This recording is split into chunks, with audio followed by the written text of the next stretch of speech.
Hey, what's up, everybody? Welcome to the Centralist News Program. We are live tonight from I'm in New Orleans, people. I don't know where this guy is, but he's somewhere in the Waynesboro, northern part. Pennsylvania, Oh my God, he's in Pennsylvania, in the other side of the country. in the Lurch state. Yeah, well, they got a senator named Lurch up there. Well, not named Lurch, but he just looks like Lurch. How's that? Looks like Lurch. Yes. Well, we're going to get into all of this stuff. There's a lot of news to get into tonight. There's a lot of stuff going on. We have people leaving the parties. I mean, this will be the third woman to leave the Democrat Party in 6 months, and we'll get into that in a little while. But we're going to open up with the Brittany Griner story. Oh, God. So I'm sitting up this morning. I'm minding my business. My wife brings me a cup of coffee, piece of toast like she does every morning. No, she's just sweet like that. And so I'm sitting there. I'm drinking my coffee. She looks because bet she knew this was going to piss me off.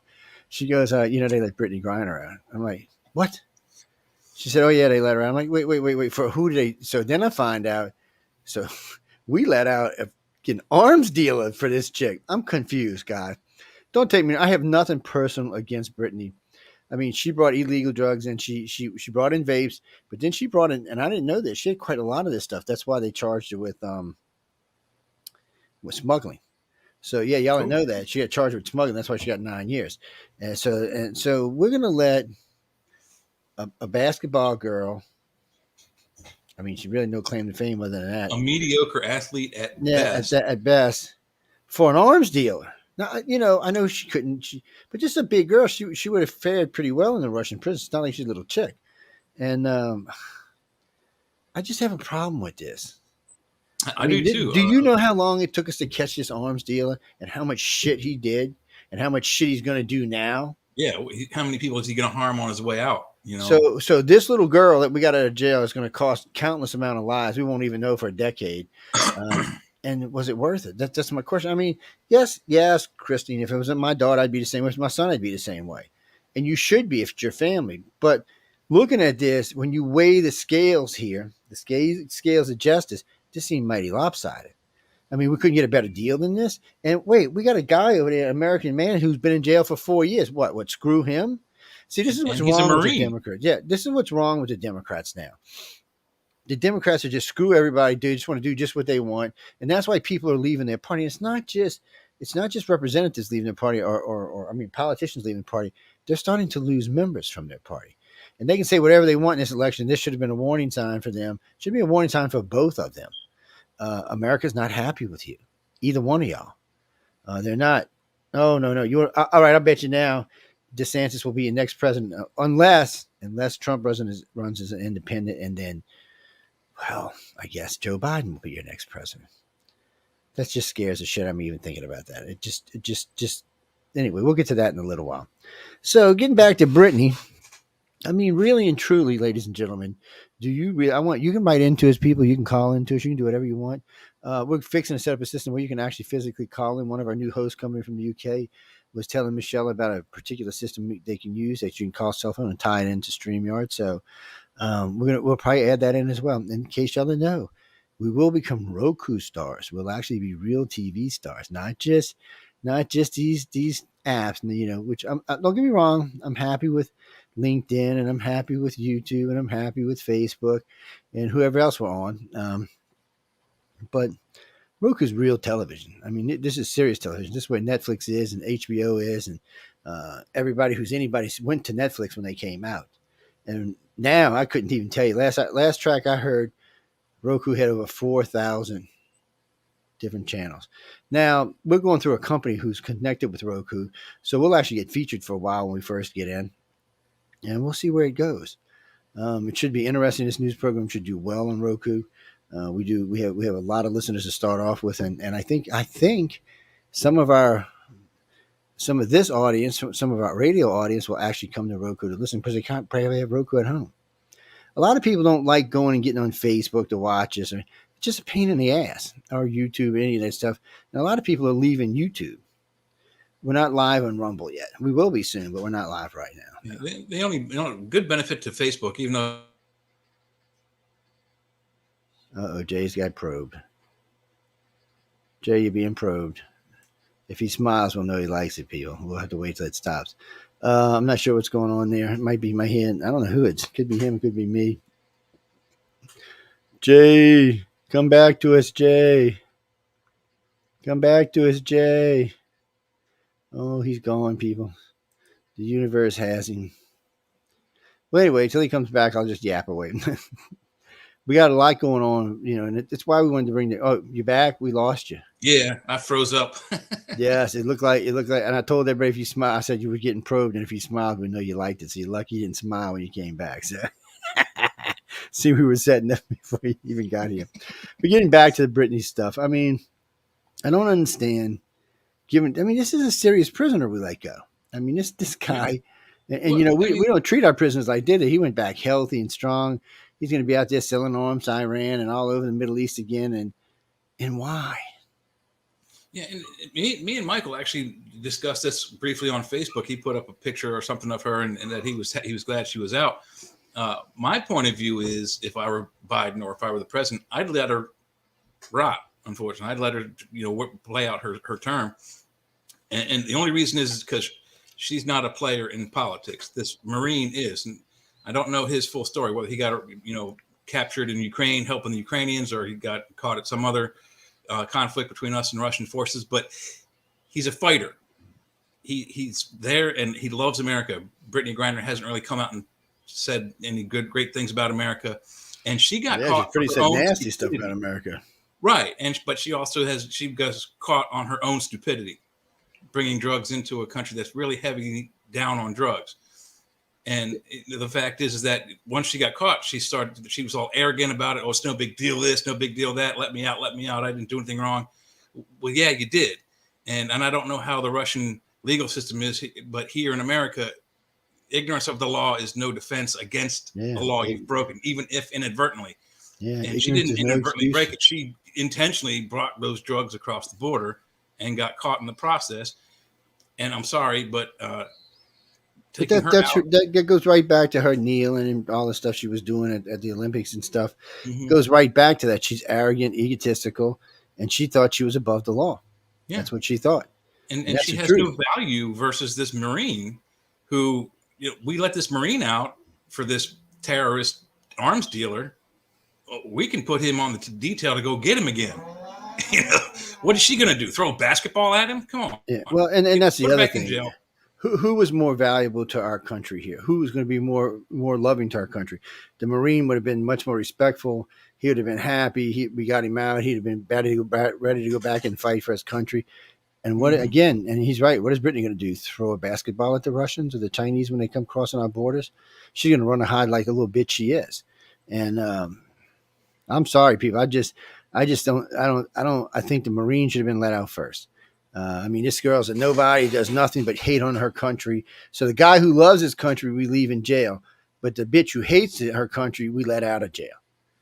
That's a typical Democratic move. That's typical Democrats do. It's one of the reasons why the party's dying. We can put another twist on it, too. Let's just say that the Marine that's in there for 4 years was just a regular tourist like her, got caught bringing in drugs. He's been in there 4 years. How long was she in there? 9 months? Yeah. Get the guy out who's been there longer. They should have got him out of jail. And this is going to cost us, you see, and Democrats don't realize this is going to cost them in the next election. They're going to use this against them. Oh, yeah, you let her out who hates our country, but the person who loves our country you left in jail. I just, I don't get it, people.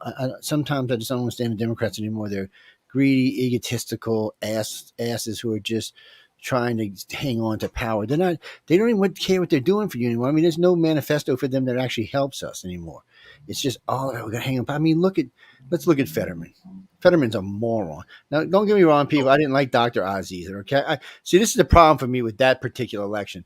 I didn't like Dr. Oz. Okay, and I agree with what I heard this on the way home today. Sean Hannity was saying one of the problems with the Republicans is they're picking piss poor candidates, and that's true. Like Herschel Walker. Herschel Walker was a great football player, but what does he know about politics? Yeah.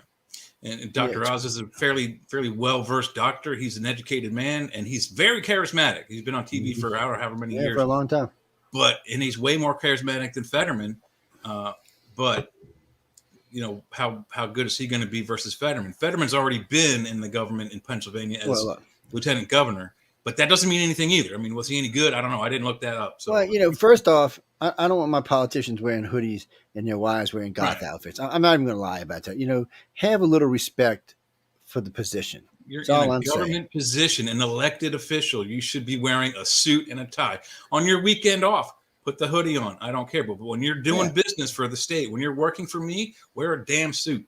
Yeah, well, no, Denise, I agree with JJ. What Jay just said, I could care less how they dress when they're not doing official business for the country. But look, I believe that you should dress the part. If you're in the Senate or you're in the House, you should dress the part. You should be Women should be dressed nicely in dresses or whatever, and men should be dressed in suits. I mean, it's you should respect the position. If you don't, you have no business being there in the first place.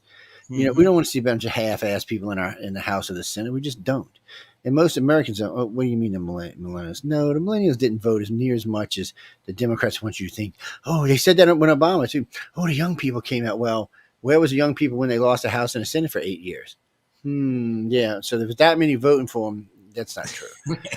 The other caveat to that is especially during both Obama administrations when he won, they would do those exit polls, and they were asking millennials in both occasions when he won.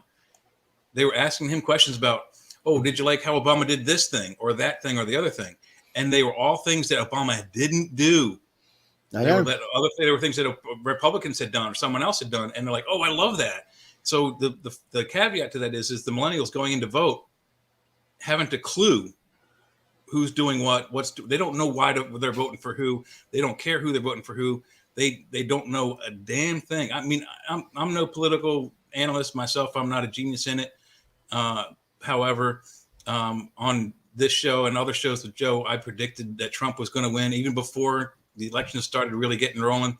And, that's one win for me. And how many presidents did we correctly So far, we've been right on it. I mean, we've been on all of it. Almost every one of them. So we predicted Trump won and lost. It wasn't even hard for us. Matter of fact, I said this. This is what was so funny. We finished the show about 11 o'clock on the last election, or last and before last, and Trump was way ahead. I mean, he was way ahead in all the polls everywhere. He was literally killing them. I said, I'm telling you now, guys, when we wake up tomorrow, Joe Biden's going to be our president. I didn't believe you, but you were right. And sure enough, the next morning, Joe Biden was our president. Whether he cheated or not, it doesn't matter at this point. He's our president. You can bitch they cheated, but it doesn't matter, people. It can't be fixed at this point. There's nothing you can do about it. All you can do is vote him out next time. Pay more attention to what's going on in your polling stations. That's all I can tell you about that. I mean, that's on y'all. That's not on anybody but the Republicans themselves. So, it's all on that early voting stuff, the absentee voting, and the dead that get out of their graves for 50 years and vote. But back to they need education on these points, on where they're living, their state, their counties, their city elections, and they don't know. They just simply don't know who's done what for the country and how or what or why, and they just go and they throw in a vote, which I don't. If that to me, that's just bad. I vote generally across the party lines. And in Pennsylvania, I have to be Republican. I would rather have been libertarian, but when I was changing my license over at the DMV here, I said, I'd like to register as a libertarian. And they said, oh, well, great, we'll do that for you, but you can't vote in presidential elections. And I'm like, what? Excuse me? I can't vote for any president if I do not register as a Republican or a Democrat. So my hands were tied on that. But I'm not going to tell you exactly who I voted for, but it was generally across party lines, except for where in this state, most of the choices I had, there was but one candidate, and that candidate was a Republican. It's it's one of the things that's funny, like in Georgia, people saying, oh, well, maybe the Georgia race was fixed, maybe it wasn't. 7 out of 8, the Republicans swept. It wasn't even close. They swept those 7 positions, including the governor. Everybody likes, Stacey Abrams. He beat Stacey by like 16 points. That's a freaking landslide, is what that is.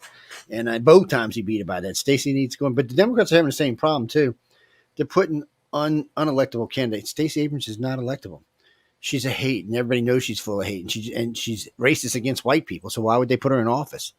Oh yeah, she's extreme. She's been caught on tape more than one time. She's like Laura what is it, Littlefoot and Littlefoot's very racist, and so is Kamala Harris, because Littlefoot won't let anybody interview her but a black reporter. That's illegal, by the way, and racist. Yeah, that's very racist. And Kamala's the same way. And then Joe Biden said, "I'm only going to put a black woman in the Supreme Court. That is so illegal. It's not even funny. You cannot hire anyone based on color and sex. I'm sorry, That's people, but way if I wrong. did that, I'd be getting sued out of. Any business did that. And it's the Any same thing he business. did with the last one he put in for the speaker. He said the same thing. Oh, I want a black gay woman. And that's what he did. No, that's his words. It's not my words. It's his words. Don't get mad at me for something your president said, because he ain't my president. So when you say these kind of things, and why the Republicans have gone after him for this is beyond me. It's like the Jan 6 thing. So now there's going to be a whole new Jan 6 thing against how the Democrats were fudging stuff. Because you see, just recently, the Democrats sent a bunch of stuff to the DOJ for Jan 6 trying to get indictments going. So what's going to happen is the Republicans are going to come in and say, oh, no, you're not. We want to see everything. We want to see how it was done. We want to see all your emails. We want to see everything. This is not going to bode well for the Democrats. Well, you've seen where they gave also is that they're trying to overwhelm the system so that they're bogged down in so many bullshit cases that they don't get to do the real ones. I tell you what, thanks to Elon Musk, there's going to be some shit going on with the FBI. He's now proved that the FBI has interfered in 2 elections. Well, first off, he didn't have to prove the Russian collusion. We now know for a fact the Russians the FBI completely lied to the FISA courts and to the American public and to every news media got up there and lied. And Trump still won. That's what's so crazy. But they tried to rig that election. And then here we go in this election, and they're trying to do it again. They're telling everybody, oh, you can't put the Hunter Biden stuff out. You can't do this. You know what, guys? If the Hunter Biden stuff would have came out with him giving his daddy money, Trump would be our president right now. And that's the bottom line. So they fixed this election. So why, we're all wanting to put Trump away. Why do you think the Democrats are so desperate to get Trump out of the way? Trump, first off, the whole Russian thing, he gets to sue every Democrat, the DNC, and every news organization that used this. Yes, he's a big threat. Yeah. I mean, you can't just talk about people like that all the time without any evidence, and they know now they lie. And I heard NBC say the other, well, we didn't know. Bullshit. You knew. Yeah, I heard Adam Schiff told you. Somebody knows over there. Adam Schiff definitely knew. So he needs to be taken out himself. It's just, we can't keep allowing this kind of behavior to go on in our country. I mean, 2 times now with the FBI, and look, usually I'm proud of the FBI. They're my favorite department, and all of a sudden you can't trust them to do anything. You know what? And I don't want to put this interior country. Yeah, I don't want to put this outside the country, and neither one of them are trustworthy at this point. But I don't want to put this on the agents of the FBI. I doubt they're all like this. This is leadership of the FBI. The top 10, 15 people. They're the ones you can't trust. So what's been going on is they were just jacking and putting one party in there. Comey should be in jail. He should be in jail. I mean, Hillary should be in jail. Hillary definitely should be in jail. Comey should be in jail. I mean, some of the stuff they did is beyond belief. They lied to the FISA court. That's like one of the big, the FISA court's a secret court, ladies and gentlemen. You know that, right? We don't get to know who the judges are. If I was a judge of the FISA court, if I was a judge of the FISA court, I would be trying to get somebody put in jail. I would already came out and said, okay, I'm giving up my term because these people all need to go to jail. And you mean what's his name's the investigation? What's his name? Durham's been doing. Yeah, he's lost. He's got like 10 cases to take to trial. He's lost the first 2. You don't want to know why? Because they're in DC courts. He's never going to win in a DC court because it's a rigged court. Almost everybody in DC is Democrats, and all the judges are for sure. They don't have a chance. Even he said that. He said it from day one. I just don't have a chance of winning this in a Democratic court. Because they're covering their own asses. Yeah, and they say there's no corruption in government. The worst part about this is you Democrats are allowing this to go on. You're completely at fault for this. These are your people doing this. And Elon Musk, Democrats they helped him get that power. Absolutely. For every libtard out there who said Twitter wasn't doing nothing, Elon Musk just proved you were either completely stupid or a liar, whichever one you want to choose. He just proved to you that, yes, they were doing this, and so was Facebook, and so was Instagram. This is a big deal, people. These social medias were trying to change elections. I don't think y'all understand. Trying to interfere with an election is a big-time crime in the United States. I mean, it's way up there. I mean, this carries like 20, 25 years. And yet we're just sitting here with our fingers up our asses. The Republicans aren't going to let it go. And y'all, I hate to tell you this, But if DeSantis runs, DeSantis is going to be your next president, and the Republicans are going to keep the House and maybe even take the Senate. Yeah. So I'd be getting worried if I was y'all, because in Well, the end, you have been stealing. I mean, it's just been sad. And Republicans were like that back in the day, but somehow the two parties switched roles. yeah. It's kind of scary. And here's something about Facebook that many of the listeners may not know is now I don't really use Twitter at all. I mean, I got it, but I don't use it. But Tweet me, baby, tweet me. Sorry. I use Facebook kind of frequently to stay in touch with friends and family across the country. And a good deal of my friends are like Joe and Jeff, who does the Church of Mabus. So they're UFO and paranormal researchers. And as far as my friends that aren't UFO researchers, they don't get banned. They can say whatever they want. They don't get banned. But all of my friends who are researchers, paranormal and otherwise, even big names like Nick Redfern and guys like that, these guys are getting banned for saying things that are true, and these guys do their research. They're not dummies. They're not just the armchair type of researcher that just says things out of the blue and they expect people to believe it. But they get banned for 20 days, 30 days, 60 days, 90 days. And this country is a place where you're supposed to have freedom of speech as long as what you say does not invoke people to cause harm or cause violence. And these platforms are based on our Constitution, yet they don't let you say what they want you to say. So like the perfect example, when we talk about certain things, I won't say what, but if we talk about a certain government agency here on the show, we get kicked off of YouTube. That is an absolute denial of our right to free speech. It is. Yes, actually, Darren, I did see it. It's I had it. Hold on, give me a second. It is Paul Whelan, Whelan.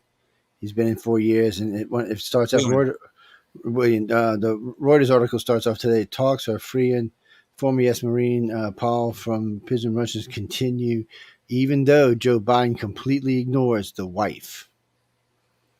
Even after they release Brittany, he keeps ignoring him. He ignores the Marine's wife. Yeah, he won't talk to her. So let's get this straight, guys and girls. The liberals love haters. It's like what was his name, Kaepernick. Liberals loved him.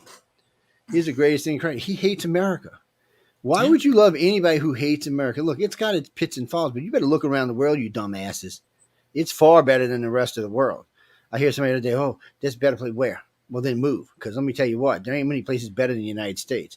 There ain't many places that are going to treat you like the way, because Europe has different laws. They're not as easy going as we are. And as far as the rest of the world, shit, Brittany would never be out of jail. Actually, because she was gay, she'd probably been executed in half the world. Oh, yeah, people. I know y'all always want to talk, oh, gay, this, gay, that. Still remember, 160 countries are anti-gay. Yeah, the only ones that are not is America and the Europeans, and that's about it. And think about this. Russia, China, big time anti-gay. What are you? How do you put I can't say their names, but the pink, what's in jail several times for protesting about being gay. They're anti-gay, and they're not going to change. No, India is not pro-gay. They're anti-gay too. India is way hard against. So gay. Out of the 8 billion people on this planet, at least 7.5 billion are anti-gay. So just keep that in mind when you're traveling around the world. My nephew, who is gay, who just passed away a couple of months ago, he would have told you himself, and he was a billionaire. He would have told you yourself, stay in Europe. Don't go to the Middle East. Especially don't be holding your hands with your boyfriend in the Middle East. Even if you think the Persians are okay about it or not, they're not in public. They're not. Don't go to Africa. Don't go to South America. Maybe Rio, you might get away with it, but the rest of South America, no. Yeah, well, Canada don't care about anything.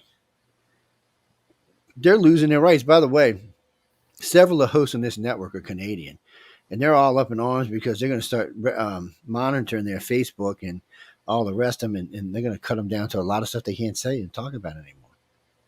I don't know how they're going to monitor them on these shows, because if they screw up my show, I'm going to sue the crap out of Pink Shorts. I'm not scared of his ass. I could care less about his little pink shirt ass. We Americans. He better not even screw with any of us. We're not like the Canadians who might go spank him on the ass. We'll go up there and knock his ass through the dirt. Joe Biden, I don't think Joe Biden likes him either. Trump definitely didn't like him. And last time I seen Joe Biden, look at him. Joe Biden was kind of like, stay away from me, Pink Shorts. Something about you smell funny or something. Well, that's because he's a guy. Yeah, Biden isn't a guy, dude. He likes girls, young ones at Biden. that. Oh, while we're on that, so I'm gonna go try to find this in a few minutes. There's a picture circulating around of Jill Biden sitting on Joe Biden's lap when she was the babysitter of the family, and she was 15. So this is Wow. yeah. So they're saying that they were doing it at 15. Now, as far as I know, that I couldn't find any proof. I looked and looked and looked and looked. Whether it's her or not, With his sitting on money, his that's lap, well hidden. yeah, sitting on his lap is not illegal. Now, a grown man letting a little 15-year-old girl sit on his lap, babysitter especially, that's It's gray area, but yeah, it's very gray, but it's not it's enough to still put you kind of in jail. sketchy. And but now they're married. Maybe she got the goods on his ass. I don't know. No, there's a legit picture. Well, first they were trying to figure out if it was her, and I forgot somebody ran some software and figured out it was her. But again, the reason I brought up is I seen somebody on my messenger talking about it, but it doesn't prove that's true.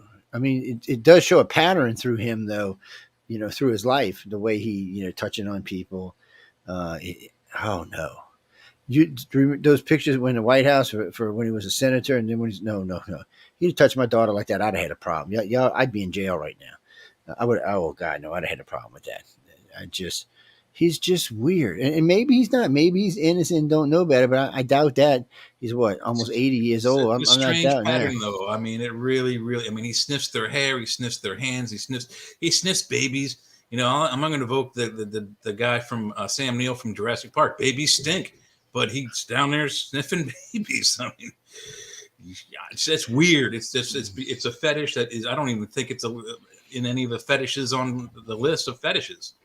What do you mean? Am I anti Joe Biden? Oh yeah, I'm anti Joe Biden. I don't like him Yeah, even a same little bit. here. And I couldn't understand why any black people would ever voted for him. He put more blacks in jail when he changed those laws than anybody in history of politics. Oh my God, him and his cohorts, Kamala Harris in California, she was putting them in jail like they were just fish and chips, man. Oh yeah, just throw another one in there, throw another one in there. And yet, people don't take the time to research candidates anymore. I think that's part of the problem. Because if you go look at these two, you'd never put them in office ever. And if you're willing to put them in office after you looked at them, there's something wrong with you. And it's not like the Democrats don't have better. It's like Trump. Yeah, somehow Trump beat out 18 people in the Republican Party. Some of them pretty good. And my pick originally when I was hosting News on the Flip Side was going to be Jeb Bush, but Jeb didn't even look like he was even going to finish. Trump just came in there. But part of it was the news media. Every time you turned on the TV, Trump, Trump, Trump, Trump, Trump, Trump, Trump. It got to the point it didn't matter if it was good or bad. It was just Trump, Trump, Trump, Trump, Trump. That's all you heard. And he won in big votes. And he pulled a large portion of the black population, Hispanic. In this second race, he set records for the largest amount of people ever voted for a Republican, the largest amount of blacks and Hispanics to vote for a Republican. I mean, he was pulling numbers all over the place, but yet somehow Joe Biden still beat him by 6 million votes. Yeah.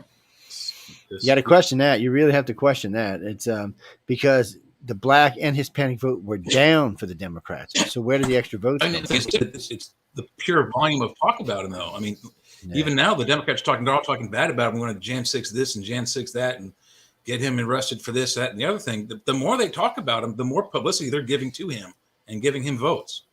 Yes. They're shooting themselves in the foot.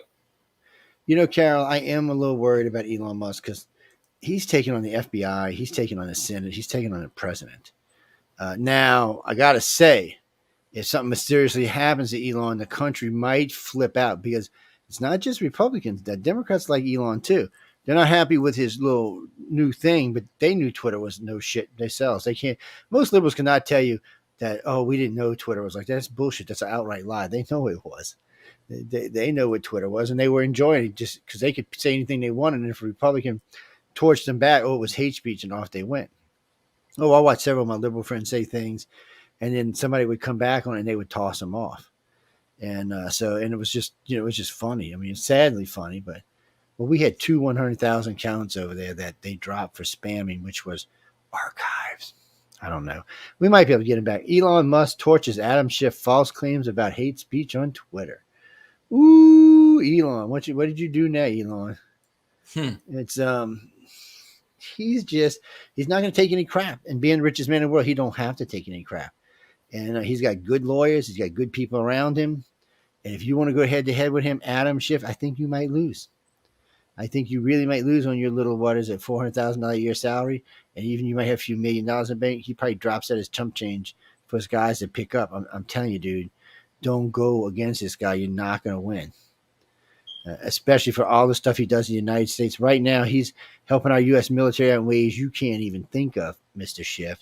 So don't get him and the military on your ass. Schiff's such a liar, though. I mean, you've seen him go on NBC and CNN and CBS. Yeah, we got Trump.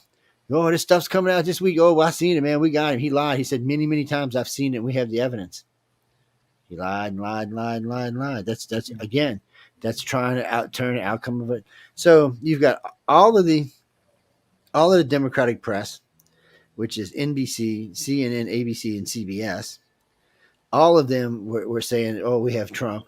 You had almost all the major people: Nancy Pelosi, Adam Schiff, a couple of other big ones in the Democratic Party. All of them saying the same thing: "We got him. The evidence is out. He's done. He's over with." And bam!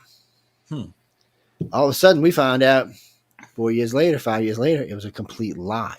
So every one of them should be in jail. That's affecting the outcome of an election. I want to know why the DOJ, who is a Democrat, hasn't gone up and see, and he should be in jail. If he don't go after them for this, he should be in jail. Is he a Democrat? Yeah, he's a Democrat. You know, there's your answer right there. That's why he's not going. So they sent all these referrals over from the Jan 6 thing, but you know it's funny. If they had something, they would have made it public. So they probably left it alone. And if the DOJ goes after Trump during an election year, during election time, it's going to be a bad scene all the way around. You mean who am I voting for? Who is that? Drusilla? I'm voting for, if DeSantis gets in, I'm voting for DeSantis. I like him. So here's one for y'all. If he goes in, I'll vote for him. Yeah, the problem with DeSantis, though, is what, even though he's got some chops as was he state governor, how good is he going to do? I mean, we talked about this during the election. Does he have the chops to do presidency? Does he need to start? He runs the what is it? The third largest state in the union. He's got an 86% approval rate in his state. He carried the Democrats in his state. That tells you something right there. That doesn't mean he's got the chops for presidency. It's a presidency. Running Florida least prepared. Running Florida. This is how you look at this, ladies and gentlemen. Running New York, not as much anymore, but in old days, running New York would have counted. New York, Florida, Texas, and California. If you run in one of them states, you're probably going to have the skills to run the country because they're fairly large states. Yeah, they're very large states with big problems. Look at California. Ronald Reagan did an excellent job in California. He came in and took over the presidency. Was a very beloved president. Did a good job. I wouldn't say excellent job. He did a good job. He just spend money. Good job. He did. He did a good job, and he left it where Clinton could actually clean up some money issues. He brought some revenue streams in that Clinton wasn't expecting, and Clinton even said it. He went on television and said it. Well, if it wouldn't have been for this, it would have been a lot harder to fix this up. So he wasn't even. But that's the old days. That's when you got. Just when you got here. 40 years ago. Yeah, that's when the Democrats and Republicans still liked each other. I don't know what this new we have to hate each other thing is about. I know it started under Obama, but I don't know why. And I don't know why the Democrats can't get off of it. Republicans don't even seem to want to mess with it. They just want to go away. But the liberals today are you're just haters. I mean, everything it is. I mean, you just hate. You can't help yourself. Oh, let's kick out this company. Let's kick out. You better hope the Republicans don't start that because there's a lot of them. And there's as many of them as many of you, and that can hurt businesses just as well as you can hurt them. So I don't know why you want to do hate this, hate that, hate that. And I notice anytime pedophiles. Yeah, by far there's more pedophiles in the Democrat Party than Republicans. I hate to say it, guys, but y'all have been busted for pedophilia more times than I can count. And then you got Balenciaga and you got Epstein with all these. Oh no! Well, we know Clinton days. The Senate pages, and most of that was all Democrats. Yeah. So I don't know, people. Most of these who follow the Democrats, I'm sorry to say, well, I'm not a Republican. I'm a centrist. You see the name of the show? No, I am. Okay. Here we go. We start with Ronald Reagan. I voted both times for Ronald Reagan. I'm not going to say this. I didn't vote for Daddy Trump. Daddy Trump scared me for some reason. Okay. You mean Daddy Bush? Yeah, Daddy Bush. I'm sorry, Daddy Bush. Sorry about that, people. Sorry about that. So here comes Clinton. I voted for Clinton both terms. I liked Clinton. I thought he was a good, strong president. I liked him. Okay, here comes Baby Bush. Okay, I voted for Baby Bush first time, second time was not happening. It just was not happening. I wanted to take my vote back from the first vote, but they wouldn't let me. Okay, and then here comes Barack Hussein Obama. I voted for him first term. I did not vote for the second term because he reminded me of Jeb Bush. He was a moron idiot that should not be a president. Which I said the whole time, the first way, he's not qualified for the job.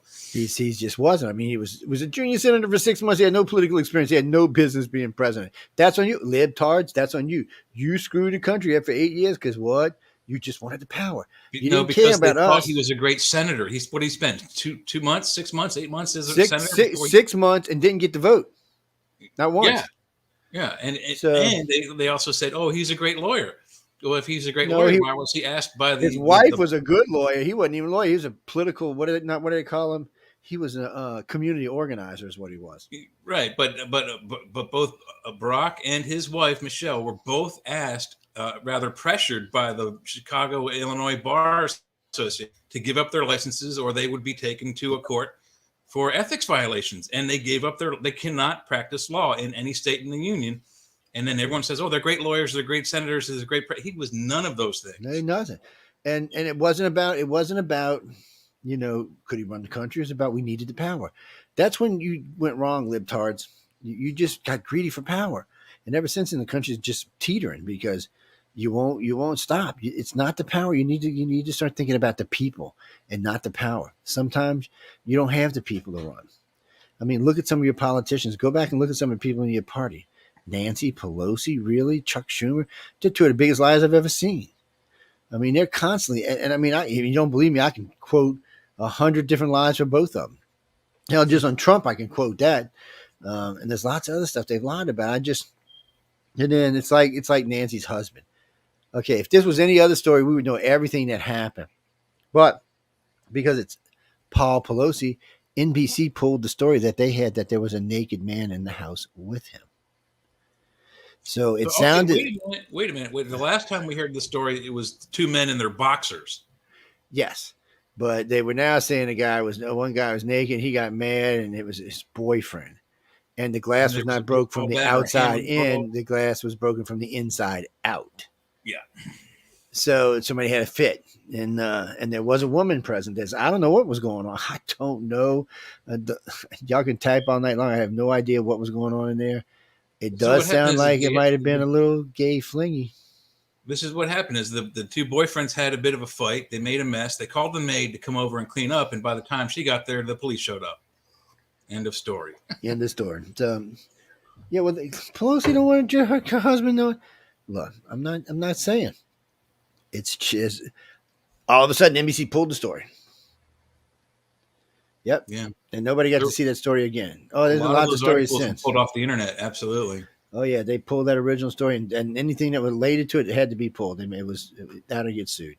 And there's a bunch of powerful people. What happened to free speech in this country? There's a bunch of powerful people. So, well, the liberals want to take free speech away from you. What do you think all this stuff was with Facebook and Twitter and all this? This was taking free speech away. The only people that got to speak was them, not you. There was no rebuttal to their bullshit. If you rebutted their bullshit, you got kicked off. Okay, especially if you said the truth and there's facts to back you up, yes. You will get pulled off of there for, like you said, 30, 60, 90 days, whatever the violation is. Now, what's his face is in trouble over the COVID stuff because now they know he was lying, and we also know that he changed his mind several different times from mask and no mask to mask and no mask, all kind of other things. So the other day, this came out. More people with the COVID shot have died than the people without now. That's a fact. So I don't even know how you get around that. Here's another fact, and I can't say this across the country, but I have several friends who are vaccinated. They have updates. They have the boosters and yada, yada. They've gotten COVID more than once. I have too. I've got all three shots. And if it works, why get the boosters and the updates? If it works, they've gotten it 2 and 3 times. My roommate's gotten it twice. His mom's gotten it 3 times. I've got it 3 times. I got it the original one, which like they killed us. That was horrible, whatever that was. And then I got a lesser version. And then when I was in Los Angeles for Riders of the Future, I got it again. Now, each of those times were basically felt more like colds than COVID, but it was COVID because I went and got Because your tested body for it. was already making natural antibodies. They So, weren't fake ones. but this is going to go on and on and on and on and on. And so that was really that came later. But under Obama was where the hate started for the liberals. That's where we started to remember all the riots they were. There was just tons of riots, tons of killing. So here y'all go, people. If somebody asked me how can we get rid of gun violence in the United States, this is easy. Can't. Okay, no, this is actually easy.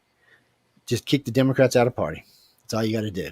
Because first off, You're still going to have the crazies who get a hold of, no, mama's gun collection. but that's the way the cities are run. Because red cities don't have this kind of violence. Only blue cities do.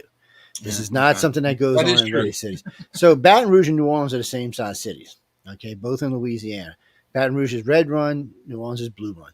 New Orleans is the murder capital of the United States. Baton Rouge has almost no murders. It's just in the way the cities are running and the way they take care of people. If you go through the United States, every blue city in this country has an ungodly murder rate.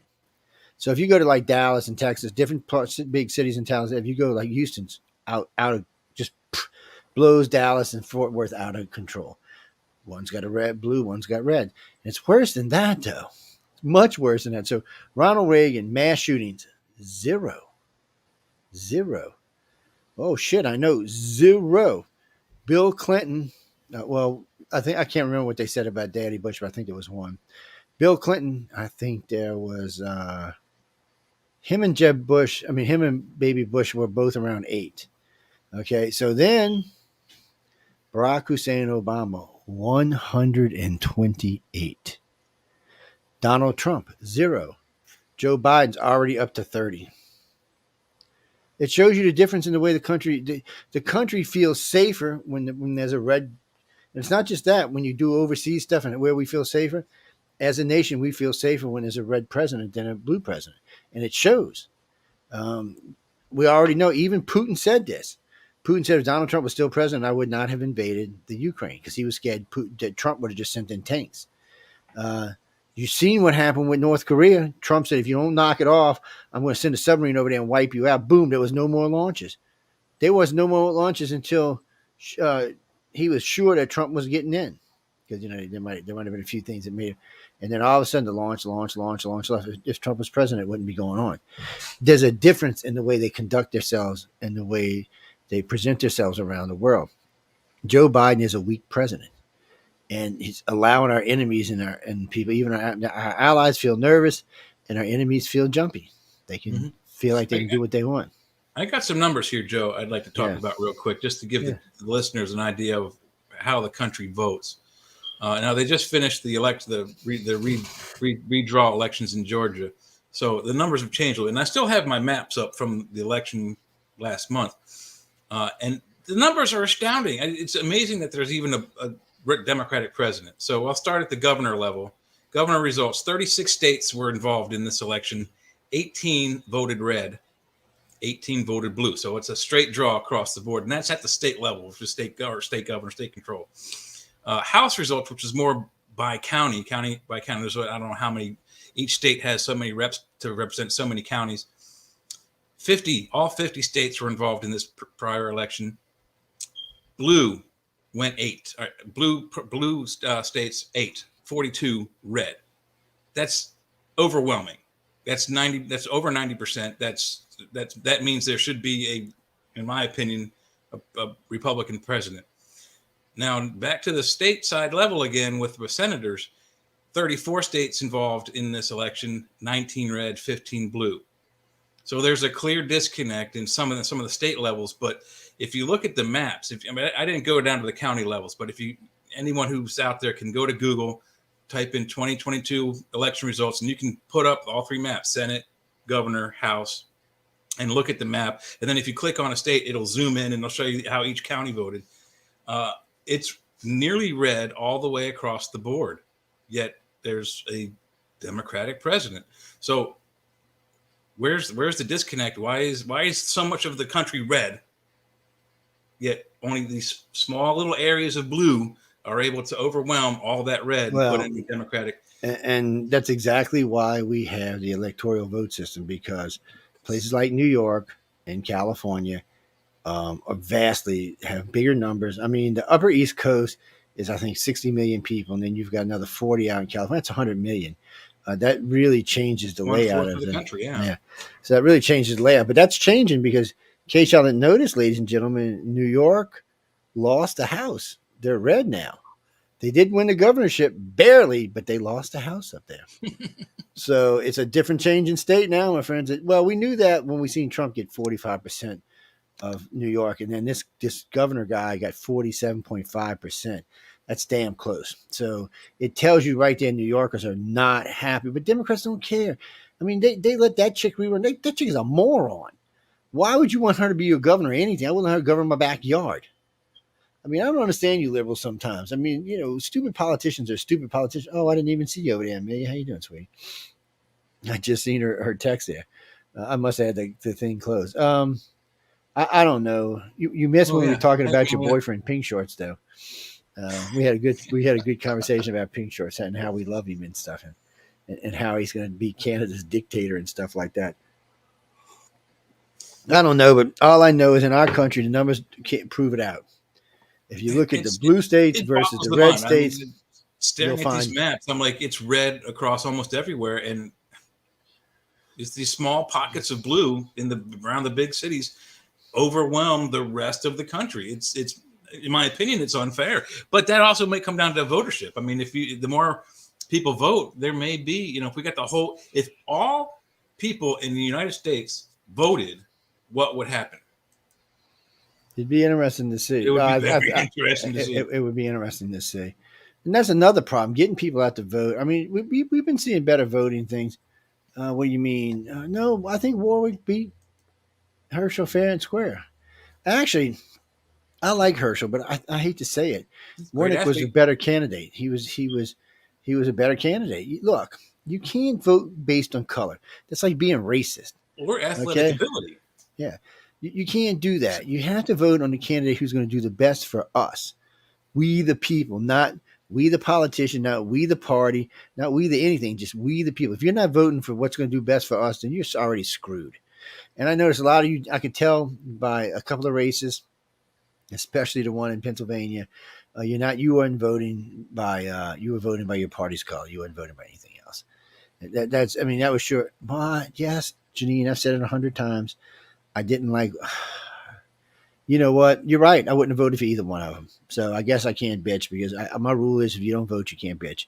There was a third candidate for Senate, and it was a libertarian. Oh, I probably voted for him then. So, well, I couldn't vote for Lurch. I mean, it's Lurch, people. Come on. He's a thug. He's a straight out thug. And then there was something He's got about tattoos on his neck. Who wants to vote for? I mean, you get yeah. tattoos on your neck where? In prison. And the other one I just couldn't vote for Oz because he just reminded me of one of them late night TV salesmen who buy this. Oh, look, this miracle drug. I couldn't get past that. It's not that I dislike Oz. It's just he reminds me of that. I really don't want him running my state anyway. So He's kind of a sideshow, gin and tonic elixir salesman. it was one of them things. Barnum days. What do you mean I'm being mean about Brittany? Not a bitch should be in jail. The Marine should be out and she should be in jail. Marine If we should did be a out. swap, He should be in and jail. let's be honest, if we're going to trade a arms dealer, it definitely should have been for the Marine. I mean, Brittany's not going to do anything. For a mediocre athlete who hates the country. She hates America, baby. She said it. Maybe she won't now, but she said she hated this country. So personally, I don't see any reason she should be back. I liked, bring the Marine back. He's got family and stuff. I mean, he's going to help change the world. This bitch is. What's she going to do when we go to war with Russia? She's going to go hide under her mama's ass. Well, let's look at the facts. Here are the facts. She was caught doing something stupid, bringing drugs into a country that's dead set hard against drugs. He was captured, I guess, in Ukraine, helping the Ukrainians fight against the Russians. He's trying to help people. She's trying to, I don't know what. But she was arrogant. That's what got her in trouble. She was arrogant. She thought because she had played basketball in the Olympics, she could do anything she wanted, go anywhere she wanted. She was. You know what happened? I'll tell you exactly what happened. This is what I preach. I even preach this to my own host. You should never, ever believe your own press. When you start believing your own press, you're screwed. Retire, sit down, take a vacation. But that's what happened. She believed her own press. She was untouchable. Oh, I can. And she was smuggling. It's not like she brought, and this is what was so funny. It wasn't personal use from what you were saying. Yeah, it's not like she only brought 3 or 4. She brought like a suitcase full. I guess she planned on being in Russia for a while and they weren't going to have any. Come on. I mean, did you not? I got to be honest. When I'm traveling, I look at the state laws, the country's laws. When you're traveling across this country, like if you're a marijuana smoker and you live in Louisiana, you can get a prescription. And then when you get out to New Mexico and Arizona, they have medical too. And Colorado, of course, has, just have a fun time. But Texas does not. And if your ass gets caught in Texas with like a quarter pound of weed, you're going to jail. Oh, even yeah, with my a friend. Prescription, which they even don't with have. Prescription, you going to jail. And there ain't no ifs, ands, or buts, you going to jail. Now, if it's a little amount, maybe a quarter, an ounce or something, they're going to take it from you and write your tickets probably cost you a couple $100. They won't take it. They'll make you dump it. Yeah, they do. That is true. That is their favorite thing to do. You dump it and squish it down in the ground. I've seen it several times. Throw it out here and I'll let you go. Otherwise, you're going to jail. they just. Actually, there's several places in like Wichita, Texas, where you see the signs up there. Need a lawyer? You got caught with pot? Need a lawyer? It's like every billboard. So it tells you right there you should not be driving through that state with marijuana. It's yes, you can be a good driver. Doesn't mean you're not going to get caught though. It's a dangerous thing to do. Yeah, but tail laid out. You mean out in the West now? No, because Vegas has marijuana recreational now, and so does California. And I'm pretty sure July 23rd, July 2023. So what is Oregon and Washington got? I don't. I've never really looked to see. Is it legal out there, people? I know it's legal in BC. I think Oregon was this election. They just went legal recreational. I believe so. There's 3 states this last election. Maryland was one. I think Oregon was another, and I can't remember the third one. Maryland's cool. They let you have guns and pot. All right. No, they don't. It's trying to purchase guns in Maryland. A long gun, shotgun, rifle. You can walk out the store that day with it. Handgun, you're looking at 180-day wait period. You have to take a video class and pass a practical test. That's for you idiots. But a written test. And to get a permit to carry takes an act of Congress. If you want to carry concealed, you have to have been physically attacked by somebody with a gun and have that police report and or the number to that police report in order to secure a concealed carry. So Maryland is not real gun friendly. Well, I'll tell you how to get around all but the concealed thing. If you're ex-military and you carried a gun in the military, they can't refuse you. It's illegal in this nation. So Congress will actually tear their asses up about it. Yeah. But that's if you were military and carried a gun. Remember, not all military people carried a gun. And they will ask you to prove it. I carried a gun, so therefore it was no big one. I still remember when I went to go get my concealed permit. He's like, "You're ex-military? What did you do?" And I said, "Oh, I did a little stuff with the SPs." She said, "Shit, here you go." No course. I didn't have to take any course or anything because I was trained in the military. So their course they give me is not going to train me as much as what I've already got. But that's not everybody, people. A lot of people down here in Louisiana, you do have to take. Mississippi, you don't. You can carry open or concealed, no permit, no nothing. And constitutional carry. Yeah. There are some states that are pretty easy. Georgia, I got my concealed carry permit, and it was like a total of $70. $75 is $50 to the county sheriff, $25 to the it might have been the state police to get my fingerprints taken and a background check put against me. And in about like a week, I had a concealed carry permit that lasted, I think, 4 years, maybe 5. But the caveat to that is, and you might want to check it in your state. Some states require you to take an actual practical test where you have to shoot your weapon that you're going to carry and score an 80 or better. And my license in Georgia, on the back of it, said in no uncertain terms, if I am witness to a felony in progress, if I have my gun on me, I am obligated by that license to unsheath my weapon and get involved, period. That's how it is in Louisiana, too. I'm a deputized lawman at that point, basically. Yeah, I remember because, it's funny. Well, I had to get a concealed carry in Louisiana because every now and then I forget. And if I'm like at work and I've got a long, just like a T-shirt on, I'll throw it over the top of it. So this was funny. I'm in Lowe's one day and I had my gun on me.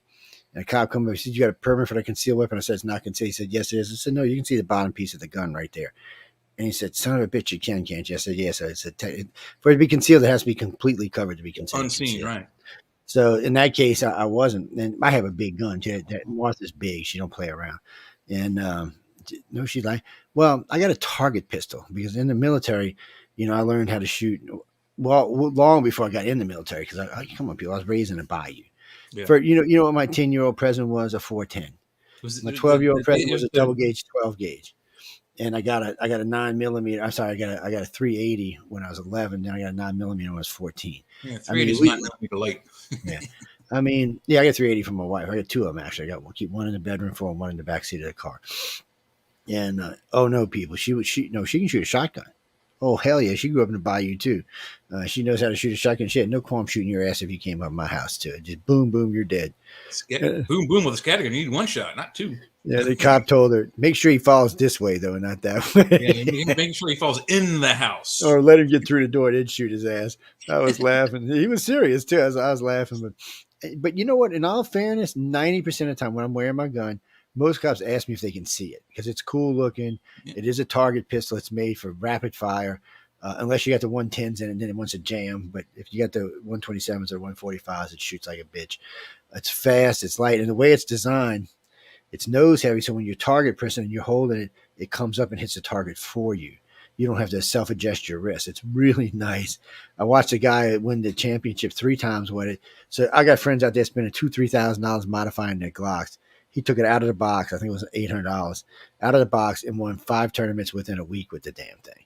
And the guy's like, "What are you doing?" He said, "Not my." He said, "No, it's not modified." And you can modify it if you want, but it comes with a 5 pound or a 3 pound trigger. Mine's got the 3 pound trigger on it, so don't play around. And these things, none of these guns, new pistols, have safeties on. In case y'all didn't know that, unless you've got a hammer safety, none of these come with safeties. Everybody says, "Oh, it's got the little trigger lock." Bullshit. That thing is not a safety. You can say whatever you want. The trigger lock's bullshit. Even safeties aren't safeties. You pull a trigger hard enough with the safety on, you pull it hard and long enough, it will fire off. They're not You want to telltale know what my signs. safety is, people? I don't keep it around in the chamber. Unless I happen to be out somewhere somewhere where I might have to shoot somebody, I don't keep it chambered. I remember a cop, he pulled us over for something.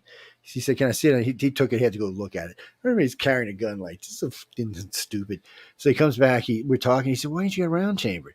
I said, "Because I no telling what could happen. It could fall." And has fell on my car twice. Could have shot my own damn self. And he said, "Well, it doesn't do you no good." I said, "Trust me, I can chamber around in that really fast." And then I showed him in my car. It's a little block like this, and the gun sticks to it. And you just when you go to pull it out, so it'll chamber for you. It's badass.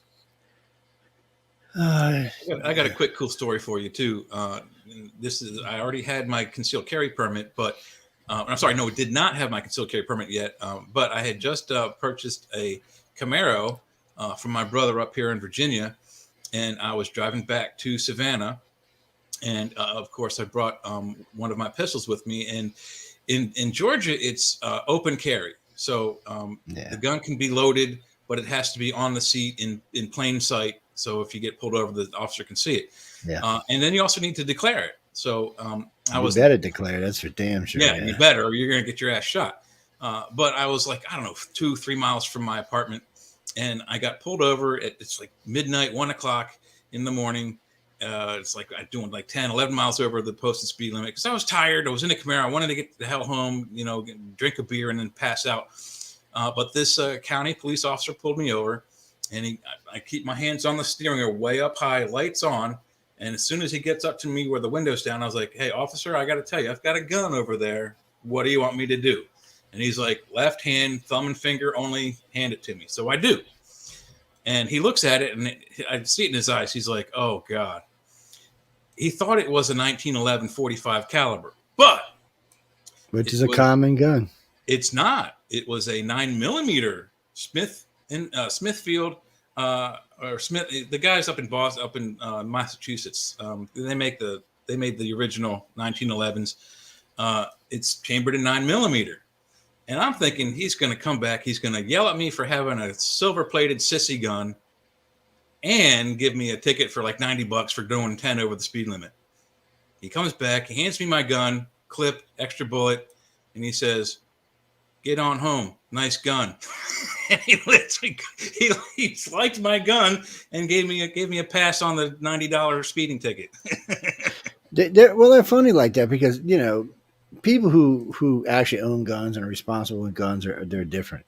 You know, from time. Hey, Michael, it's like I was in the Shell station a couple of days ago. I had it because I don't always wear it. I do sometimes. Sometimes I'm wearing it the other day. I get out the car and it's big. So he asked me, it's a 9 millimeter. I said, no, I mean, he asked me if it was a 45. I said, no, it's a 9. I said, when I bought it, though, I thought it was a 45. Then I found out later it was a 9. And I said, but because I own a 1911 45. Christopher, 1911 is just a model of a 45. It's the same one they used in World Springfield, War 1911. II. I think it was World War II is when it was deployed, but Came they out in come in. 1911. That's the number. It Yeah, started in 1911. It actually went through World War One as well. it's a very good gun. It doesn't jam. It's just a good gun. It's kind of heavy, they usually hold 9 to 11 is max. Oh no, my 9 millimeter basic clip is 20. The other clips are 34. Oh no, I'm playing people. I'm gonna shoot you if you mess with me. Just know it's coming. My Just know. Beretta holds 16 altogether, and I only need one. Yeah, it's well, so like my 380 has explosive hollow points. That way, if my wife hits something, they're dead. And well, in the old days, we used to put mercury in the cap and then put Oh wax yeah, over it, it'll poison and your that way, ass. yeah, and that way, if it shot you, you was going to kill you. But then they made that illegal to do that, so we don't do Hmm. that anymore. But I've gotten my Beretta M9. I've got what they called cop killers back in the 90s. They're Ranger XXT SXT Black Talons. They are not illegal, but they will shred through bulletproof armor unless you have a steel or ceramic trimmer plate that it hits first. yeah, they have some badass armor out there you can get. I mean, there's some badass bullets you can get out there too. Yeah, that You, the FNP 5728 rounds, their armor piercers will actually go through trauma plates and steel plates because they have some kind of proprietary Teflon type coating on it, and it'll bore right through. The Teflon, it'll destroy it immediately, but a steel plate, it'll bore its way through in 2 or 3 shots. If it doesn't, the first 3, that fourth one will get through. wait, Pete. Are you talking about the grainage of the powder or the grainage? Okay, when you heard me say 110 earlier, I wasn't talking That's the about the bullet. head. That was the actual grains of the dust. So it was 110, 127, and I think it was 147 or 120. Anyway, it's somewhere up in there. For That's 9 actually a millimeters, grain. I think the max for 9 millimeters like 147. That's the grains of powder in it. But That's a powder, yeah, and that's and then actually a for grain the of head, it's powder. the 248. Yeah. The bullet. So Okay. and you can adjust. You can get different size heads and stuff. Like same thing with rifles and stuff like that. It's the same exact way they do it. But people get confused one time when they hear you talking. They think you're talking. Usually the powder load is going to be lower until you get into big rifle rounds, and then it's going to switch around. Well, there's also the gun people out the people out there that aren't gun people. There's some other rounds called plus P and plus P plus, and what that means is they put extra gunpowder in the cartridge than Yeah. normal. And if you put that in your gun, unless your gun specifically says it can handle plus P or plus P Yeah. Be plus, careful. We'll blow it your will damn barrel. explode your weapon and hurt you. Yeah. So I always checking that kind of stuff, and especially if you're loading your own rounds. I Read don't the load barrel. mine The barrel anymore. will tell you what it can do. Oh, you mean mine? Yeah, you can screw a silencer in mine. It comes with a place for it. The only You problem with can mine use is the barrel. it doesn't like you can't put an under laser on it. You have to put an over laser on it, which is a different type of laser. It's got a little sight on it. Oh, it's badass. But I don't need it. Honestly, unless it's I don't know 50 or 60 feet away, I don't really need a laser for it. No, I'm not gonna shoot anybody running away from me unless they stole something. Then I might shoot them in a calf or something like Yeah, that. shoot them in the Yeah, butt so they you have don't a have to kill. distinct Look, wound. look. You know, if it's a dangerous person being attacked, then yes, a cop would tell you should kill someone. But if someone's just stealing and running, no, you don't do that. Just shoot them in calf. Yeah, they'll lay out there. They won't bleed to death. They'll be crying like a little baby for a while, and then the ambulance will come take them away and go to jail. Remember, it doesn't matter what state you are, all 50 states and all our commonwealths, you do have the right to defend yourself. It doesn't matter if it's a knife, a car, a gun, whatever you use, you do have the right to defend yourself. There's just no way around that. The country's dangerous today. It really Yeah, is. But anyway, I know we got off of the topic. We a little should bit of a have. tangent. It's well, you know, every now and then we get off on these topics. Now, well, first off, we did talk about the Brittany Garner thing, and Yeah, Joe top Biden of the hour. won't talk to the Kennedy. I mean, the guy's wife. I don't know how many more years he's going to do. Joe Biden probably ain't going to get him out. He's a Marine. You think Joe Biden gives a shit about a Marine? Trump would have got him out and left Brittany there, but I would have left Brittany there. But Sorry, you're a mediocre athlete at best. You've said some hateful things about the country, and you were caught doing something stupid, whereas this guy was caught trying to help people. oh, you mean most mass shootings in the nation happened under Obama by far? Yeah, he rules that. 128. Yeah, he rules that. And then well, you got to remember how they figure mass shootings. It doesn't have to. I think it's 3 people or more. Yeah, it's not like. So you got to watch that when you hear mass shooting, especially. Oh, I had a mass shooting day. Well, they killed 2 people, 3 people. To me, that's not a mass shooting. That's That's not mass, yeah. unfortunate. But Unless it happened during church, and then well, the reason some presidents don't get a lot of them is because they portray confidence, and the nation picks that up, and they feel that, and they work with it. And they're like, okay, I feel more confident now, and they don't worry as much. Unfortunately, Joe Biden makes me worry. yeah. And Well, look, I'm a big ugly guy, and he makes me worry. I can only wonder what he does to normal everyday people. I mean, it Lord might have also mercy. give a lack of confidence or overconfidence in the criminal. Like the president gives people confidence, the criminal has less. If the president gives the people no confidence, the criminals have more. So No, no, it's a touch. yeah. It's a scale. It's a balancing thing. No, actually, Chris, I do think there were a couple of under Trump. I can't remember which they were, but there wasn't a lot like they were under other presidents. No, for some reason, Democrats, for some reason, don't give people faith in our country. They get nervous, they get antsy, and then they keep letting the criminals out of jail. See, if you live in a Yeah. red state, that shit don't happen. Somebody goes to jail, they're in jail.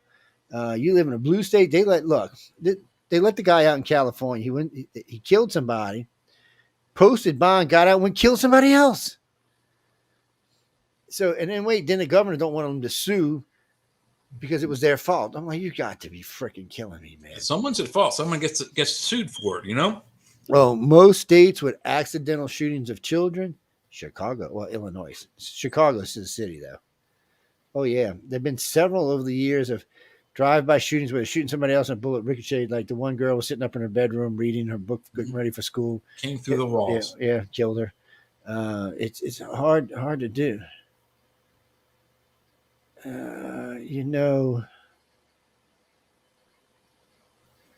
So now they're doing the big mass shootings. Here we go.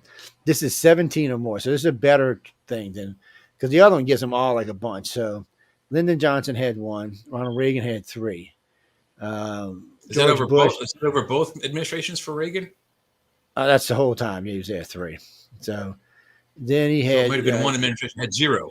Yeah, so George Bush only had 4. He was only in office 4 years, and then Bill Clinton had 8, and George had 8. Just to see, even under this one, they were both 17 or more. Barack Obama, if you leave out the ones that are 5 or less, he only had 24, and Donald Trump had 4. So as you go down, you can see.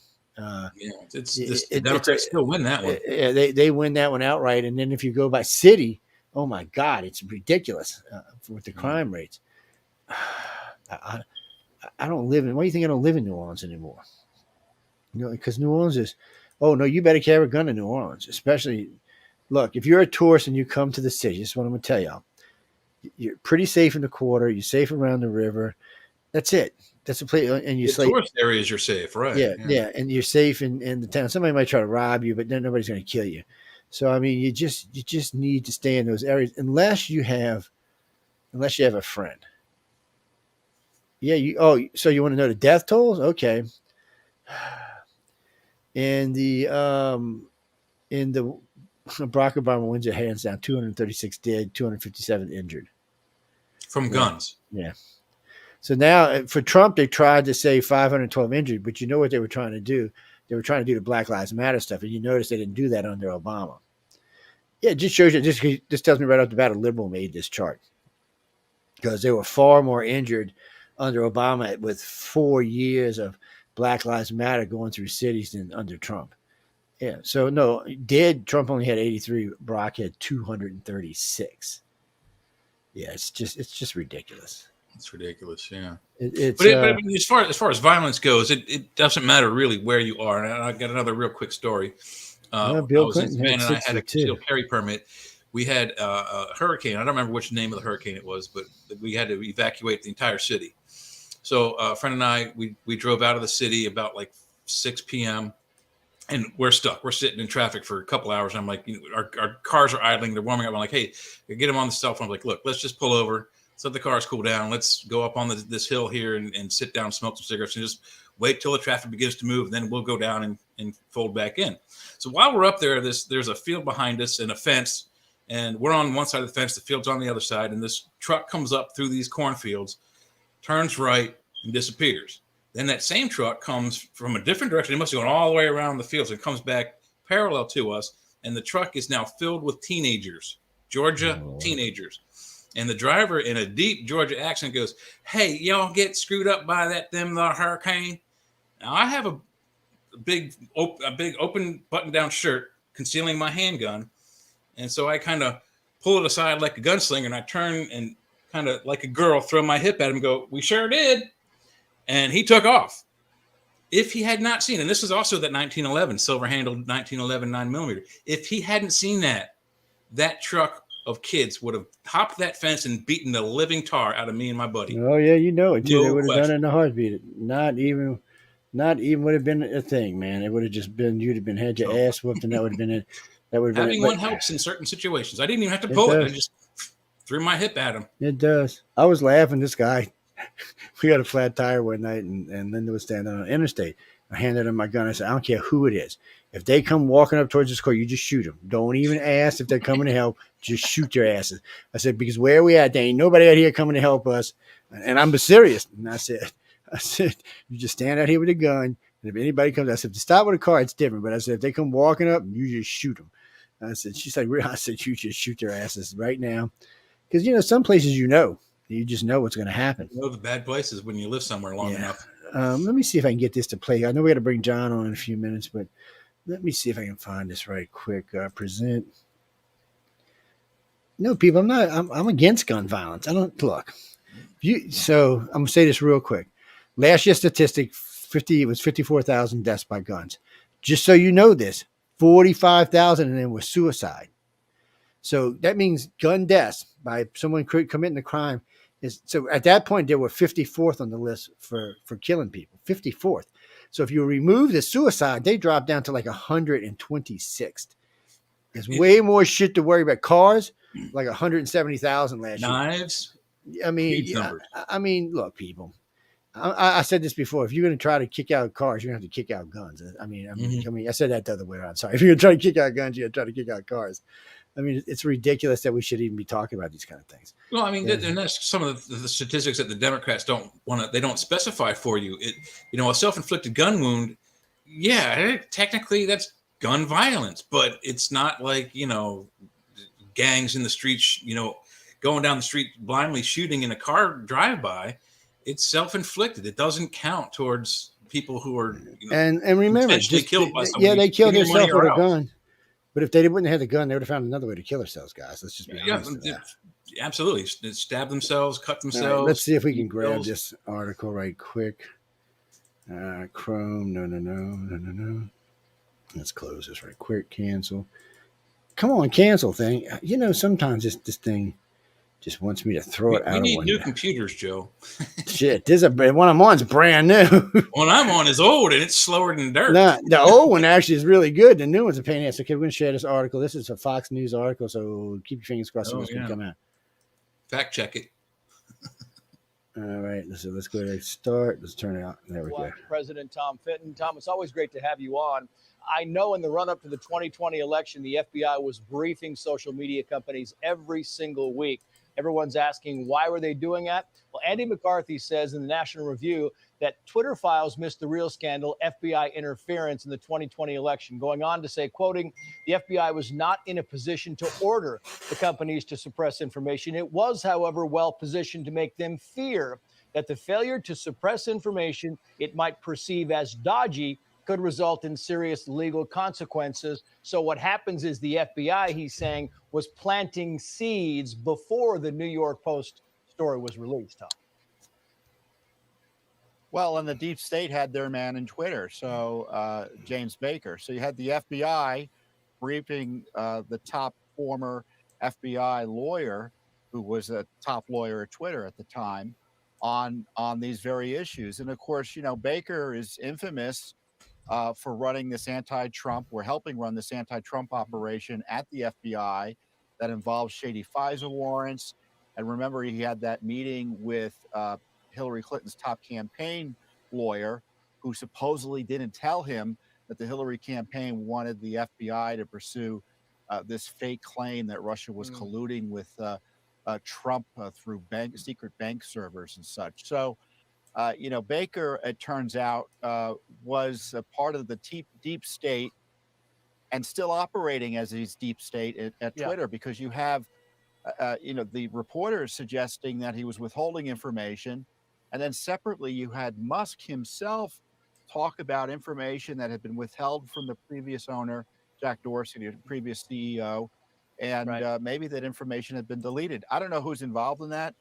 But he needs to do an audit of the system there at Twitter and get all these documents out as quickly as possible. And we don't know. That's the whole thing, is inside the company you have James Baker, right? And he's saying he doesn't know if it's a Russian hack. It could be, it might not be, but you got to proceed with caution, meaning we've got to hold this whole thing up. On the outside, you have these 51 Intel officials, right, writing up a letter saying, boy, it sure looks like it has all the hallmarks of Russian disinformation, but really we're not sure. For safety, let's just hold this up. That's the whole thing. Just hold this up for a few days, get this election going, and we can move on.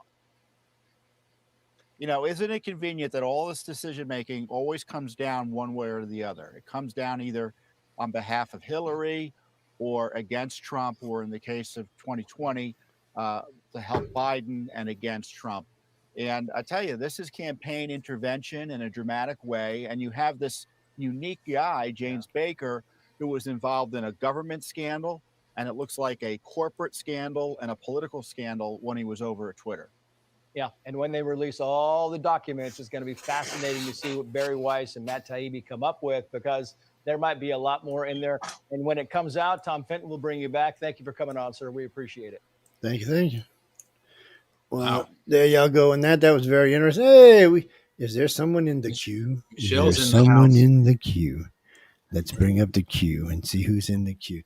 That is scary. Whatever the hell that is scaring the hell out of me, man. Let me just see if I can find some place that's. I'm outside in the car. We finished the convention, and now we went out and had dinner with one of your previous guests, Todd McCaffrey, and the Winter Twins. And I'm in the car now, nice heated car. I just need to figure out get more lights happening here. Yeah, I forgot. That's right. I forgot you were with the Twins, and yeah, one of these days I'm gonna invite the Twins on the show. They are great, by the way. They're complete opposites, but they're both brilliant. Their dad's pretty brilliant. The friend he was just talking about, Todd's pretty good, brilliant guy. That's Ann McCaffrey's son. And I forgot he was in Todd's. Todd and I have done a few interviews. We've had a few cocktails together too. While a couple of times we've been out to L.A. He's an interesting character, and got me one of her books autographed. And then my brother had a purge of our parents' house and had most of my books destroyed. But that's that's terrible. It's horrible. Yeah, I was so mad. But anyway, but Todd's great. And then one of her other people who wrote with her, I've interviewed too, Jody. What's Jody's name? Jody Lynn Nye. Nye. Jody's a great interview, by the way. Y'all should go check out that interview. We had a blast talking together. She's a lot of fun. I wanted to catch up with her at Dragon Con, but I didn't get a chance. Somehow one of my Saturday got completely a lot to do with Dragon Con, dude. There's a lot. Well, John was harassing me while I was there too. So, but I had a good time at Dragon Con, and then we were up at Salt Lake City for was the one in Salt Lake City, John? That's called FanX. Yeah, FanX. It went out of my brain for some reason. But that's where I met the guy we've been giving away all his lightsabers from. Yeah, your lightsabers. So they were great. I mean, hey, who said that? No, Dean. No. Dragon Con's definitely bigger than FanX is, but they were both great. They both had a big audience. Probably the size is equivalent to the size of San Diego. Not quite as big, but there's, what would you say, John? 40,000 people over a 4-day weekend. Ooh, easy. There's more than that. Dragon Con, it's 80. They were 80 this year. Yeah, it was wow. 80, Okay, when I went, it was 40 to 50. So it was crazy. And you know what? I didn't hear anybody bitching about getting COVID or any other thing. And neither one of the it's not that I don't think some people got it. It's just, look, I was in the middle of all these people. I know John and Sarah and Emily were in the middle of all these people, and John and Emily and Sarah, matter of fact, I haven't had Sarah one of these days. I'll have to talk to her on coming on, but These three are something else when they're out there working the field, but they're exposed to all this stuff all the time. I mean, he's in Vegas right now, and he's in Vegas. So how many days? 10 days in Vegas. 10 days. Oh, 10 days in Vegas. you poor man. That's what I said. It's a convention. I'll take. Except I took 2 days and I flew to St. Louis to speak at a 50th anniversary of Applied Scholastics, and talk to about 75 educators, lecturing them. And Applied Scholastics is a whole thing created by L. Ron Hubbard way back. Is a big problem people have is even if you write books for somebody, if they don't know how to read, don't know how to study, they're not going to understand it. So he created a whole technology on how to study. And so this whole group called Applied Scholastics was created. It's international. And it was great. There were people from all over the world that flew in. And so I was a guest of one of the main speaker guests there. So I took my cowboy boots off, flew out there, froze my tush off there. It was 30 degrees, which I'm not used to that. Oh, hey, Michelle. Didn't see you hiding over there. Michelle's in here. You better behave yourself, buddy. Oh, she's a sweetheart. She's in the house, man. You better watch out. No, man, I like her. She's there. She's gonna keep you in check. Yeah. She got enough to keep in check without worrying about me. Trust me. I was talking to her. Okay, I'm not the I bad missed it today. here. We were actually supposed to hook up today, but somehow I missed it today. But I'll catch up with it over the weekend. But yeah, because we got this Roku stuff going. By the way, ladies and gentlemen, we're going to be. I know I haven't talked about it much, but we're going to be adding Roku to the system, so you will be able. You won't have to come here to watch us. You can go in your bedroom and flick it on. I mean, I don't know if you want to watch me and Jay and John in your bedroom, but still, you can go on and flick it on and watch. Thanks for the throw under the bus there, Joe. Or I'm just saying, or you watch us in your living room. You watch us anywhere now. So, if you have Roku, you can watch us anywhere in the world. So Roku is very, very cool and very easy to use. So, and it's not expensive either. And it was the first of these kind of platforms. Everybody's on it. It's not just us. I mean, everybody in the world's on it. So you get out there and take a look and see. You'll be able to see us on big screens and stuff. Every now and then I turn the girls on. I'll watch them on my TV in my bedroom, which is 75 inches. And so they're out there. Moment, Joe. Yeah. So, I got to check up on them, make sure they're keeping their stuff together, man. Nothing hidden back. There's nothing. Let me tell you what, when you get on a big screen, you're not hiding nothing. It's all in high def. It's you don't want to see this on a big 100-inch television. It's too funny. So wait, you headed home now, huh, John? You done for? No, Emily's inside. We're still having dinner. I'm just I'm out here in the parking on the street in a car with engine you see running, how so she just kicked his ass to the curb, man. Damn. Yeah. Literally, he's in a car on the curb. She kicked his ass to the curb, man. Yeah, so she's in there with Todd and the Winter Twins, and they're just chattering away. Wait, but Jeff didn't show up. He's busy or something. What's that? Yeah, if he didn't show up. Jeff? No, who's the daddy of the twins? Oh yeah, Jeff is there too. Yeah, he's there. Yeah. I sent you a picture with everybody at dinner just now. I just sent it before you sent me the link. Yeah. But it's He's got his out. I got to get mine out. That's but right. Mine makes noise. Actually, guys, Jeff is one of the winners from last year. Jeff Winters, one of the winners from last year, and that's when I got to meet his two daughters, and they are something else. I got to give them credit. They are both high energy. Yeah, they're both high energy. And they both seem to be quite brilliant. Yeah, Brittany made the dinner tonight, so she there's a whole full Jewish dinner that was amazing. I'm just stuffed. That's a good thing. That's always a way to go. And that's what we just said, Crystal. Ty McCaffrey is Ann McCaffrey's son. Yes, that's And actually, him and I did 3 interviews together. And John's done some interviews. So there's about 5 interviews on the network. You can go listen. You can find out who he really is. Actually, he's a good guy. We had a lot of fun. we cut up a little bit, but we had a lot of fun. And you can check all those interviews out. And yes, most of them are in video, so you can actually go see them as well. And then there's a couple interviews I've done with people who have been related to her or have worked with her. So just go through the list. It usually will say somewhere in the description of what it's about, and you can go look at it. They're on video too, so you can see them. You can go see them on video. Actually, the lady we were just talking about is one of the judges, and I don't know. They're all high. If you ever win and get to go out to LA, you'll find out how energy this group is. I mean, they are something else, man. Yeah. They I don't know. The judges got some pretty good claims to fame. Oh yeah. Oh yeah. For the judges, you have to be pretty high profile and pretty successful in order to make it. Yeah, they don't let the guy off the street come judge. That's I not how it heard a works. story that Frank Frazetta was an art judge at one point. Yeah. Yeah. He was one of the judges. He was one of the first judges. And Frank Herbert, the guy that wrote Dune, his son Brian Herbert's a judge now, but Frank was a judge. I've read his stuff. He's great. Yeah. It's they've got some excellent judges. All I can tell you is to go over to writersofthefuture.com and check it out, and you can find out who's judging right now, who's involved, who's not. There's also a free course over there if you want to. Yes, he's in the dark. That's probably because his wife's beating him up right now. But I mean, I want nobody to see that, man.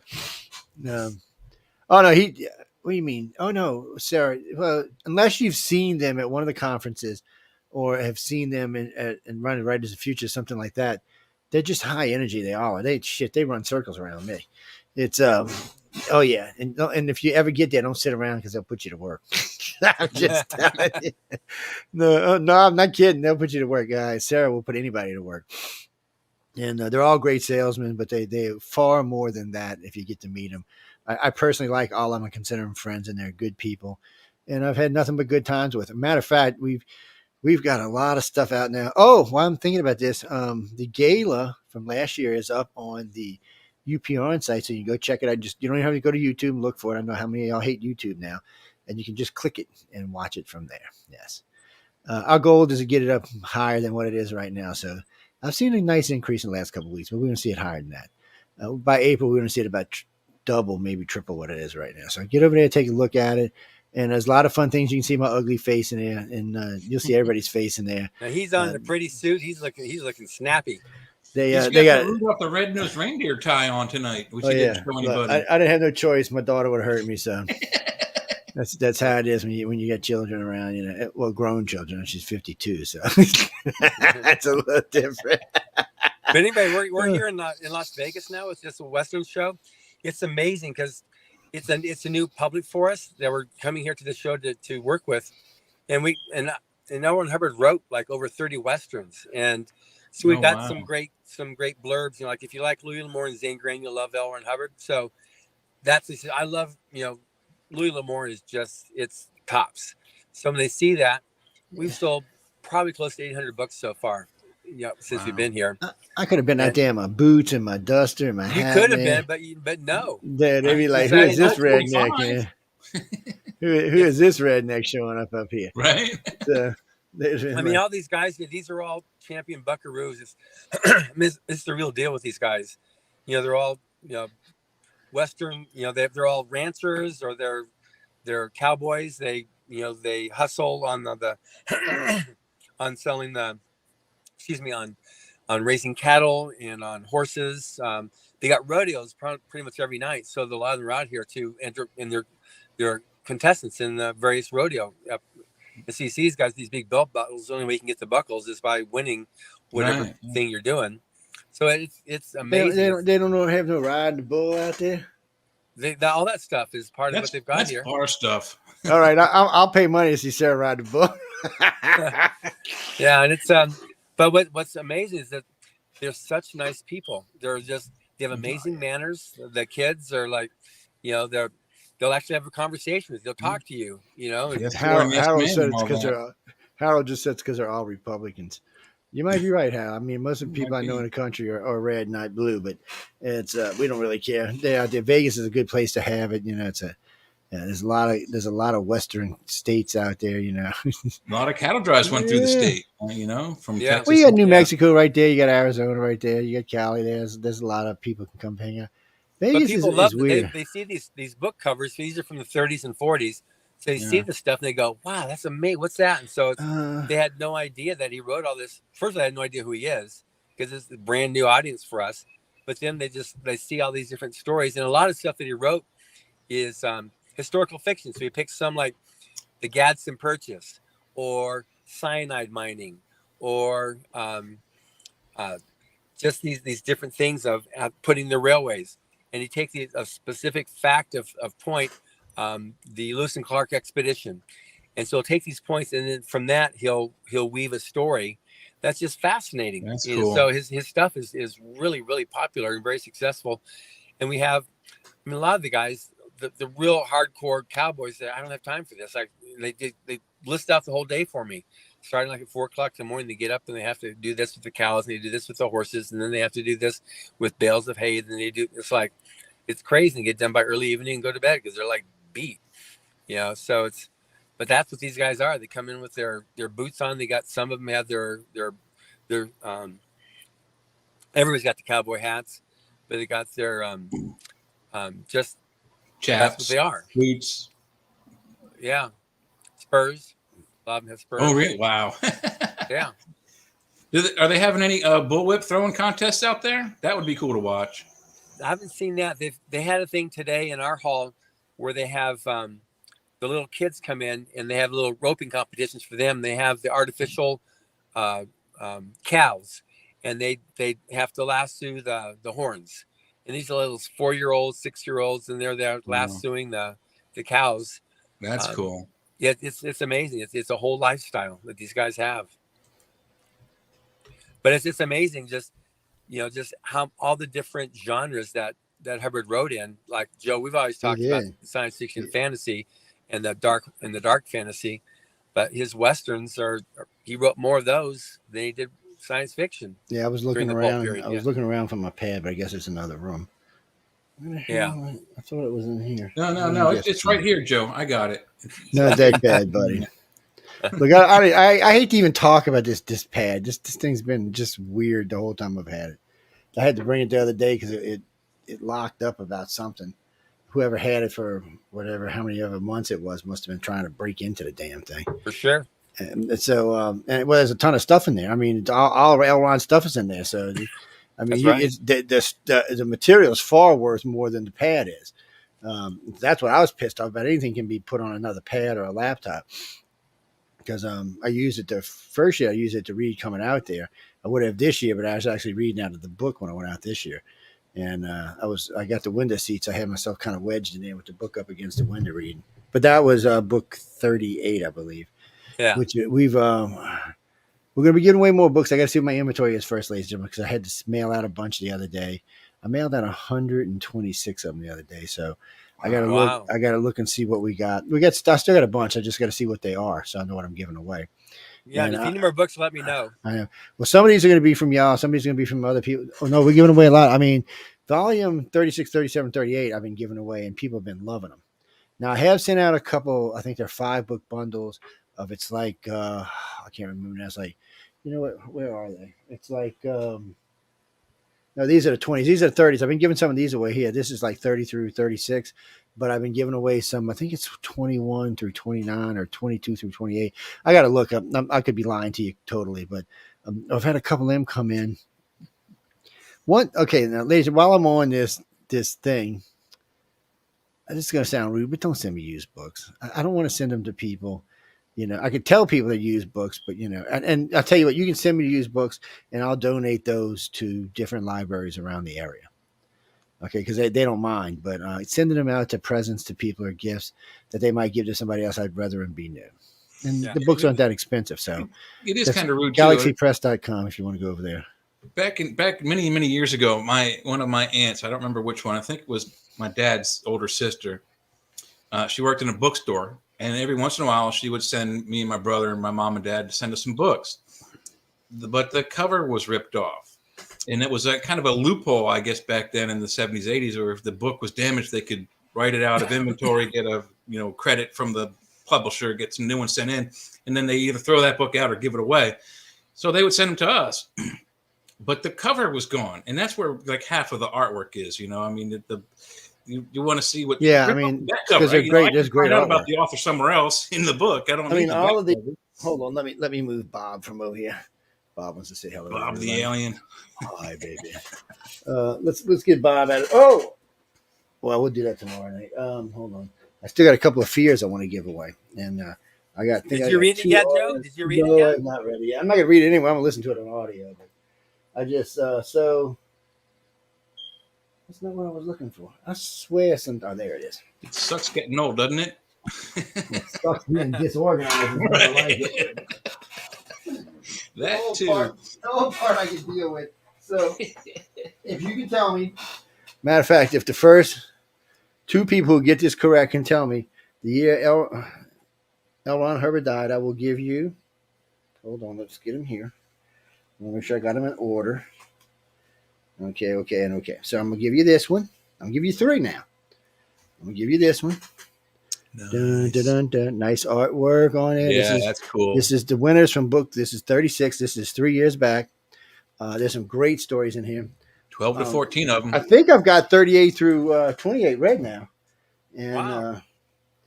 And then this was going to come along with it. Now the last one you've seen and this one were held 37. together because this was right after COVID. So there was 24 winners that year, and or 26 or something. But anyway, y'all can see that because we had to delay a year. So the artwork was kind of a little close together on this. Okay, now this is the previous winners. Well, I shouldn't say previous. This was last year's winners because year. in 6 months they'll I've be seen doing that this book. again. That's awesome. Yeah, so this is also. So I'm gonna give you 3 of these. I'm gonna give this away to the first 2 people who tell me what year L. Ron Hubbard died. I know we're getting close to the hour, so if we don't get to it anyway, it goes now for the lightsaber. I'm going to give away a lightsaber. I'm not going to even tell you what kind it is. No, it's going to be a mystery to this week.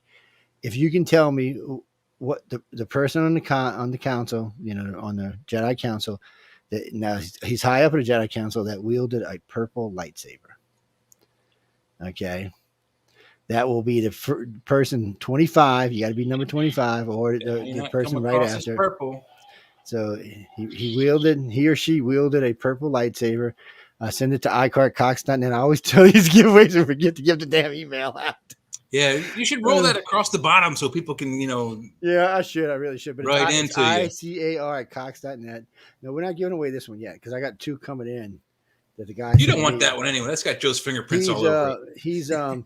Well, we sold so many of this for this guy. So I didn't tell you about this, John. So he's all together. I think we've given away 12 now. From that 12, he sold 240 lightsabers. Oh, that's such good news. Yeah, so cool. And these things are anywhere from $500 to $800. Because people see them, on here. They see them when they're looking for them. When they go looking for them. No, I'm not telling you who it is. I might be giving away. Oh, I almost gave away who it was. Damn. Oh no. Well, don't use me, even though this is purple. It may not come across the video as purple. This is a purple lightsaber, but I was not the guy who wielded it. Well, I gave away Qui-Gon Jinns the other day. I've given away 3 of Obi-Wan Kenobis. I've given away 3 different ones. Actually, 3 different ones of Obi-Wan Kenobi. There's the movie, and then there's the new movies, and then there's the television series. Yeah. So we gave one for each one of those. Those were $900 a piece, people. Wow. I know. So you're not cheap, John. They're neat, but they're not cheap. Yeah. And the guy put all. Now I haven't changed this, but the first time we talked, then the last time, all of them come with fighter blades, so you can whack something with them. If you don't, they put the other blade on it, and they're easily breakable. Wow, my English is bad tonight. I don't know what it is. They're okay, nice and it's fun. I know. Now, Joe, is this a hard stop tonight at 11 o'clock for you? No, we're not. We don't have anybody after us right now, so it's when we get close to the end, I want to walk back into the house and just because Jeff Weiner's there and the Winter Twins and Todd McCaffrey. Oh yeah, put them all on there. Yeah, give us about 15 more minutes and you can go walking in there. Okay, good. Trisha, who's the ghost guy? Oh, no, okay, I'm sorry. That's John Goodwin from Galaxy Press. Yes, the ghost guy. John, yes, wow. He's ghost and no, I can't give him away. His wife would not appreciate that very much. I'm scared, At least she might heard me say it's not. He will come down there and beat you up. Oh man, no, I just said he's not single. He's married. He's big time married too. I personally know. I love both of them. Actually, I love all 3 of them. All 4 of them. Everybody I've met over there I really like. Everybody from Author Services to Galaxy Press. They're all great people. Oh, John would have to explain to you what Author Services is. I would screw it up. Yeah, so we're the literary agency for L. Ron Hubbard, and so we publish all of his fiction works, and it's something we've been doing. I was brought over from Bridge Publications back in 2002 to start up Galaxy Press, so I've been there since 2002, and I've known Joe. Actually, we met as a result of of Jim Mars. Yeah. Oh, I missed Jim Mars man. was our spokesperson for Battlefield Earth. I'm standing outside now, so it's easier to see me. Yeah. I Let's see missed what's the Jim. best. Yeah, there we go. Oh, look There at we it. go. there we That go. nigga was cute.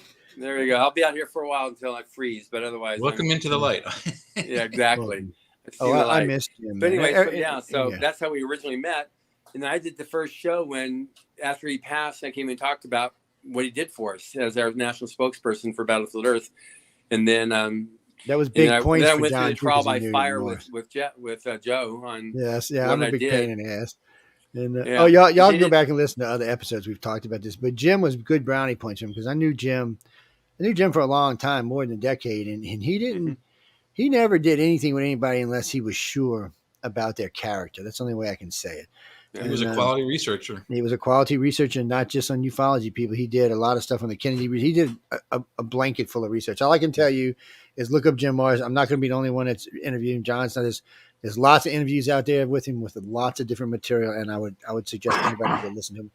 You know, everybody in any of these fields missing because he was just an outstanding researcher. Yeah, he wrote the book that the movie JFK was based on. Yeah. I mean, he's just really good at what he does. I'm sorry, at what he did. It's still hard for me sometimes when I think about it. Him and I had his last interview before he passed. Actually, his last two, because we did a UFO interview and then we did a Kennedy interview, kind of a Kennedy slash. All right, that's not true. Actually, we did the Kennedy interview and then him and I did an interview on politics. Oh man, one thing that was great is him and I politics were really close. But two, he did not pull any punches. He was like, boom, man. I was like, damn, Jim, you can get us fired, man. Yeah, but he was amazing. Yeah. And I would not challenge him on anything because I already knew that he did his homework before he came to talk. I mean, he made sure he had his ducks in his row before he got behind any mic anywhere. I mean, him and I were picking on I can't think of his name now in Roswell, Jerry Pippin. And we were giving him tons of shit because Jerry Pittman was a good researcher too. He was a good radio show host at least. And we were giving him tons of crap one night while we were in Roswell for the 60th anniversary. But Jim was great, guys. That's all I can tell you. Go check his work out. He's got books to his credit. He's got hundreds, probably thousands of interviews across many different. You don't have to just listen to us. He was interviewed by just tons of people and from all around the world. So I just go listen to him. And he will kind of probably change your mind on some stuff if you spend some time listening to him. I don't matter what year it is until I go look. No, whoever wins, I'm just going to write to you and then I'm going to send you the books. Oh, just make sure you include your address. Somebody who won one of the lightsabers last time forgot their address. And they finally wrote to me after about a week. Am I going to get us as soon as you give me your address? Oh, I forgot. No, we'll hold them up to 90 days, people. If we don't get your address by 90 days, then we'll give them out to somebody else. And that's most radio stations. If you win something, if you don't contact them within weeks, it's gone. They give it to somebody else. And out of the 12 that we've given away, 7 have been in other countries.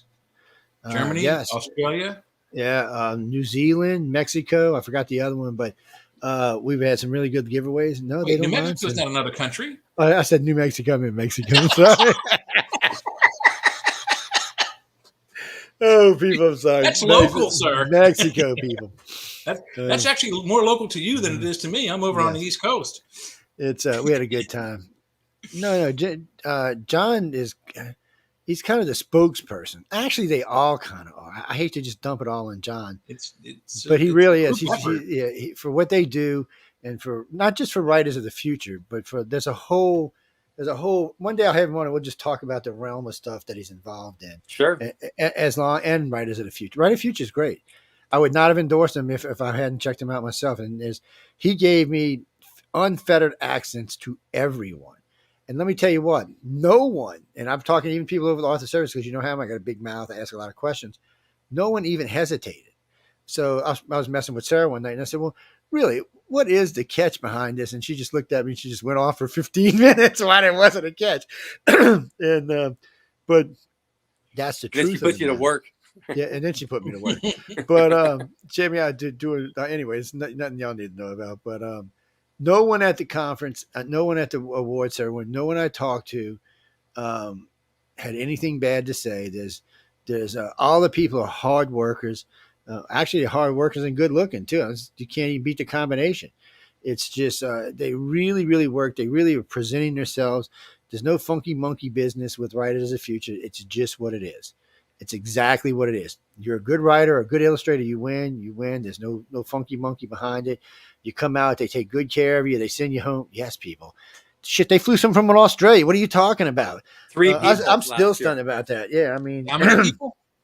3 people from Australia. We had somebody from Portugal, some from a couple from UK, Sweden, yeah. wherever they're from is where they get It's flown not from. cheap either. Yes. No. Well, he got on this network, and we keep adding more countries. We might have to slow that down a little bit. But, Which is great. Yeah, we want that. Like we that new country, New Mexico. We're going to add that to the we'll mix. add that New Mexico. Yeah, we've had country. winners from Mexico, but we have entries from over 175 countries, and we've had winners from about 50. And Wow. They're not. If you don't win, they're not going to be mean to you.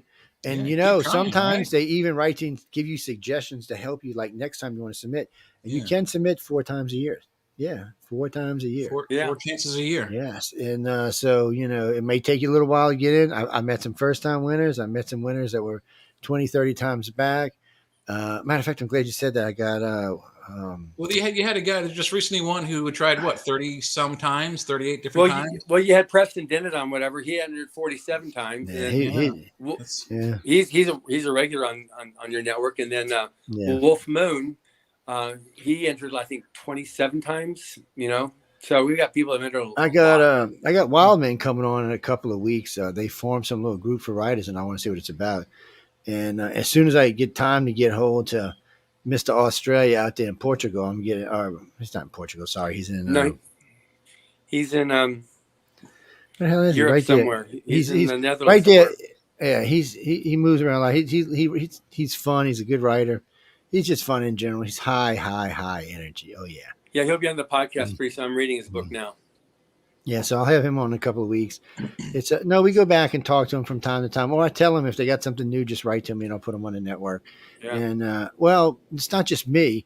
I'm not the only one that does authors on the network. Jeffrey loves to do authors. Yeah, me and Jeff do authors. That's most of what we do. Yeah, that's most of what the Church of Mavis does is authors. Of course, a couple of the other shows on the network also do authors. So if you're looking and you got a decent book and well, it's 17,000 words. I put one guy on the show today, the one I just sent you, Hank Garrett. He's got a book, an autobiography. That's why I did him. He's got a book from Harlem Hoodlum to Hollywood Heavyweight. He's the mailman in 3 Days of the Condor. Remember that scene there? He's the one that did that. He just got an award last year in Las Vegas. It's the best fight scene ever in the history of movies. He's also got a lifetime achievement in, I guess, karate and wrestling.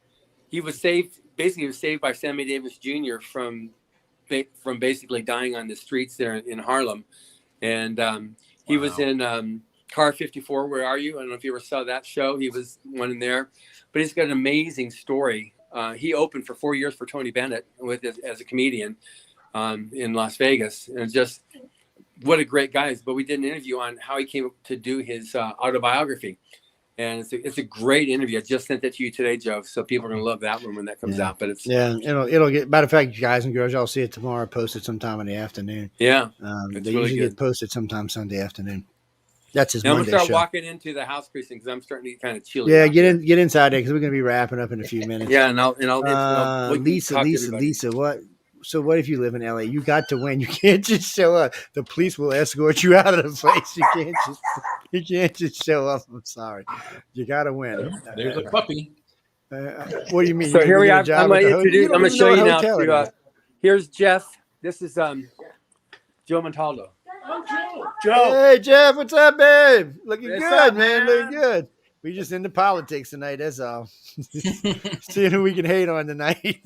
Nice. Yes. Well, if you were here, we did invite you to Shabbat dinner, but you're not here. That so sounds, I know. Doesn't John apply. said it was amazing. Food, so, yeah, I was jealous. John was telling me it was amazing. I was like, yeah. He said we all stuffed him up. Yeah, he ate a lot. He ate, in fact, he gored. In fact, truth is that there was okay, honey. thank you. Okay, now you're done. He said, time to move on to the next. Oh, Lord. Now you recognize this person. Hi. Hello, Miss Emily. How you Hey, doing? everybody. We were just talking about you a minute ago. Oh, All good stuff. All good stuff. Wasn't that bad? It was all good stuff. Matter of fact, we was talking about Sarah, too, a few minutes Hey, ago. Joe. Hey, Ty, what you doing, babe? Oh, not much. Having a good time. Going to That's talk with you good. again sometime. Oh, yeah, we'll have to catch up. We'll have to get Yeah, caught up we pretty have soon. to. It'll be fun. Yeah, Yep. because we were talking about you earlier in this show, actually. Uh-oh. And some of the stuff. All good stuff. All good stuff. Oh, yeah? Yeah, everybody was good stuff. We was talking about everybody that's good great. for a change. Okay. It's good seeing you Man, again. that'd be good, guys. That'd be good. Now, have you met the Winter Twins at all? yes. Yes, I did. I talked to them both. I thought they were both fabulous when I met So them here's out in LA Brianna. last year. Hi, good to see you. Oh, look at the Chiweewee, man. All right, cool Chiweewee. I love Chiweewees. I was just looking at you. Oh yeah, I got a little chihuahua right here. Yes, Buddy. mine. Usually one of them are in here with me when I'm doing shows, but she's hiding tonight. Look at that baby. I know, huh? Y'all doing good. Oh, look. She's like, yeah, Mom, I love you too, baby. Yeah, he's just totally chill. He's 9 Yeah, years that's how old now. mine He's got nothing to worry about. That's how mine are. hanging They're out. rotten like that. Yeah. So this is approximations. So I was Right in the face, perfect. All right. Well, we're gonna let you get going, and we're But gonna anyway, wrap thank up you here very in a few much. minutes. And if anybody's here in Las Vegas listening, just come see us this weekend at the. We're at the Rio, and it's the Stetson Country Christmas, and it's just an amazing. If you like anything cowboy, you're gonna have a blast here. Which end is Rio on? It's on the Rio end. It's I was trying to think. I don't know. On that side of the street. It's somewhere out there, people. Type it in, y'all can it's find big. You can see it along the top. You can see it from miles away. Rio. That's why GPS was invented. So all you gotta do is type it in. Exactly. That's why I do it. That's gonna go. I'm gonna have to try to come out. The other next end year of the and line do when I blow-up type in my contest. You be Exactly. good, dude. I'll talk at you soon, bud. Give Okay, everybody a thank hug you. for Good me. seeing you as well, Yep. Jay. Hey, Bye buddy. bye, John. Joe, and bye, Jay. Okay, talk to you later. Okay, bye bye. All right. Bye. Do-do-do-do-do-do-do. That sounds like Guys- fun. I'm gonna have to go out there and see if I can get into a bullet throwing contest. I bet I don't do too bad. Self-taught and all. That was John Good when he came by to drop in to see us last half hour. They were out in LA and not out in LA. I'm sorry, out in Las Vegas. Las and, Vegas. It's It's right next to that new country, New Mexico. That we that new talked country, about New earlier. Mexico.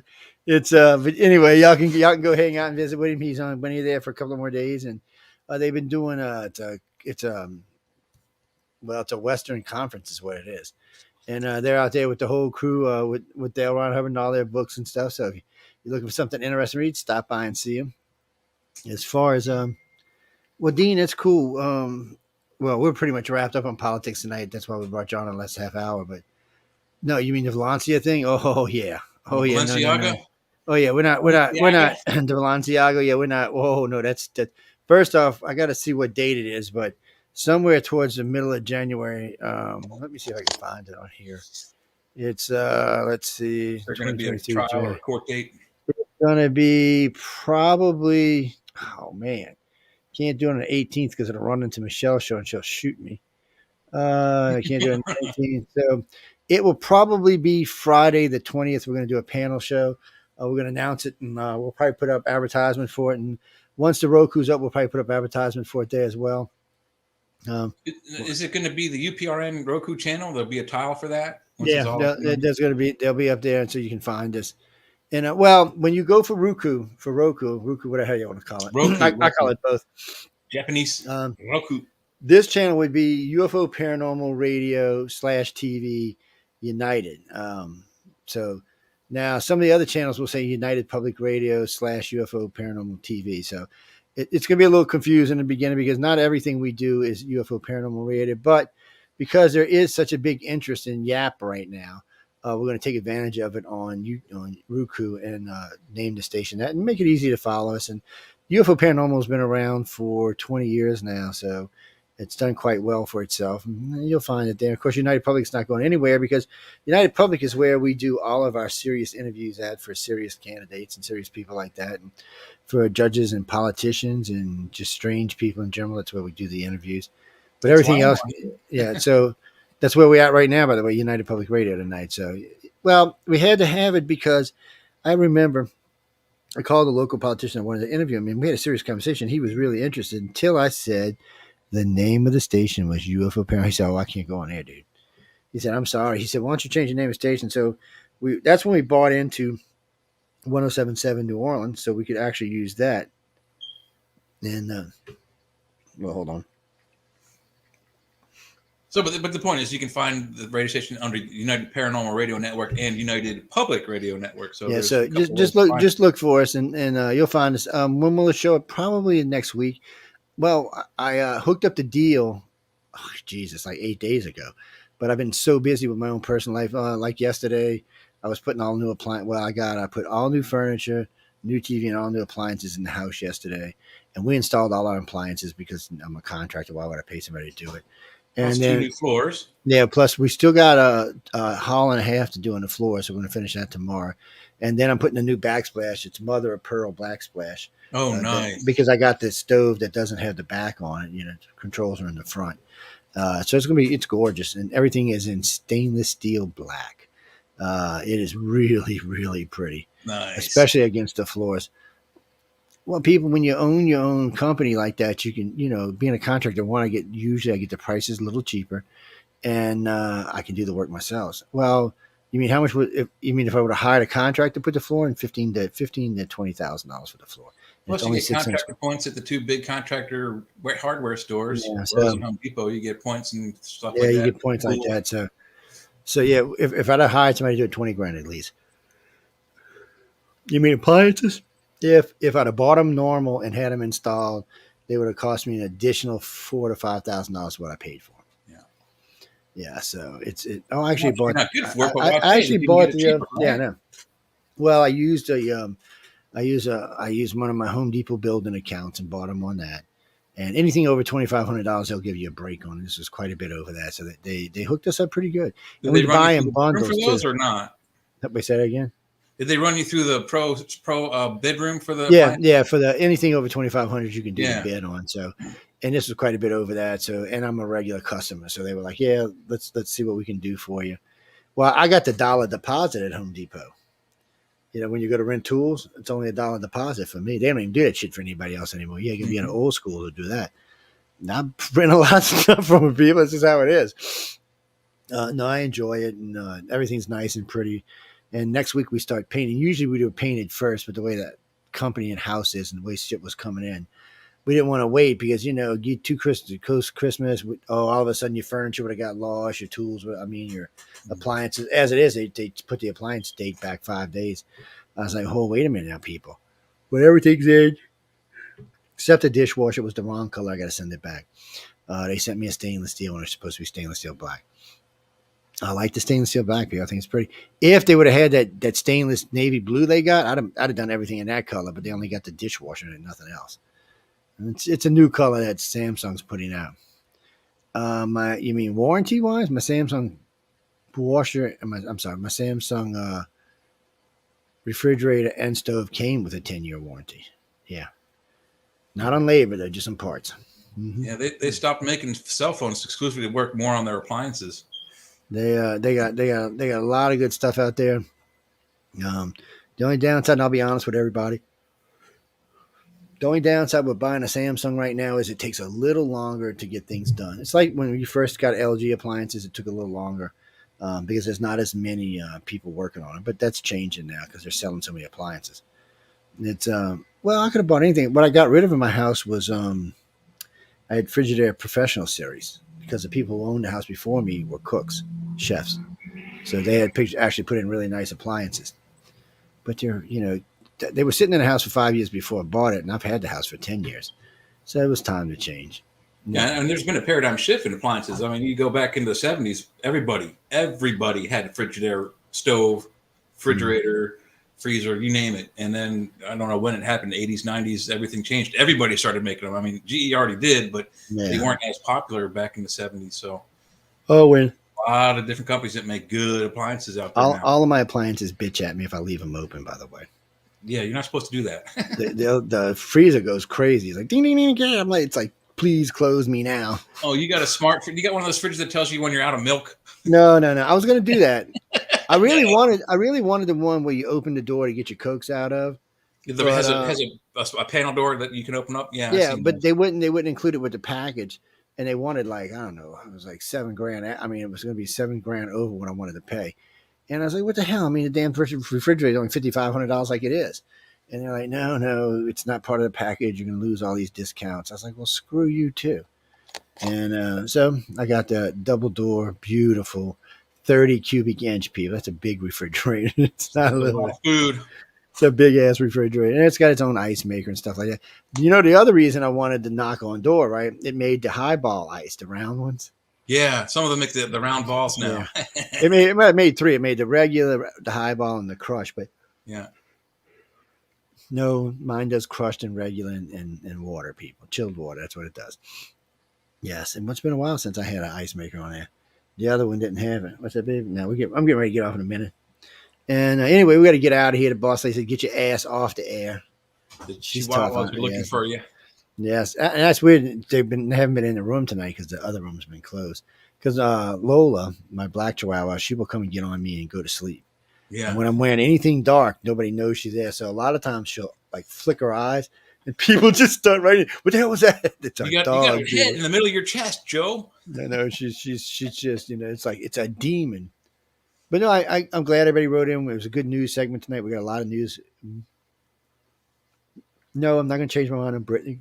Sorry. Yeah, me either. And we didn't really touch much on Ukraine. There's been some changes going on in the war in Ukraine too. Yes. Oh, and did you see that the Americans have cut the distance down to their missiles?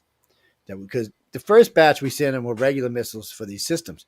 Well, these suckers reached well into Russia territory, a couple of 100 miles. We fixed that, so now they can only barely reach the border. Well, they changed their tactics just this week. On the 5th, they sent a couple of air strikes on Russian Air Force bases and actually bombed the hell out of them. So, well, I'm hoping this goes away. I have seen a lot of articles where Russian troops are pulling back. But, people, just because Russia pulls back don't mean the war's over. Russia might use some low-end tactical nukes and just wipe those 3 cities out. If they, the old saying, if they can't have them, you can't have them.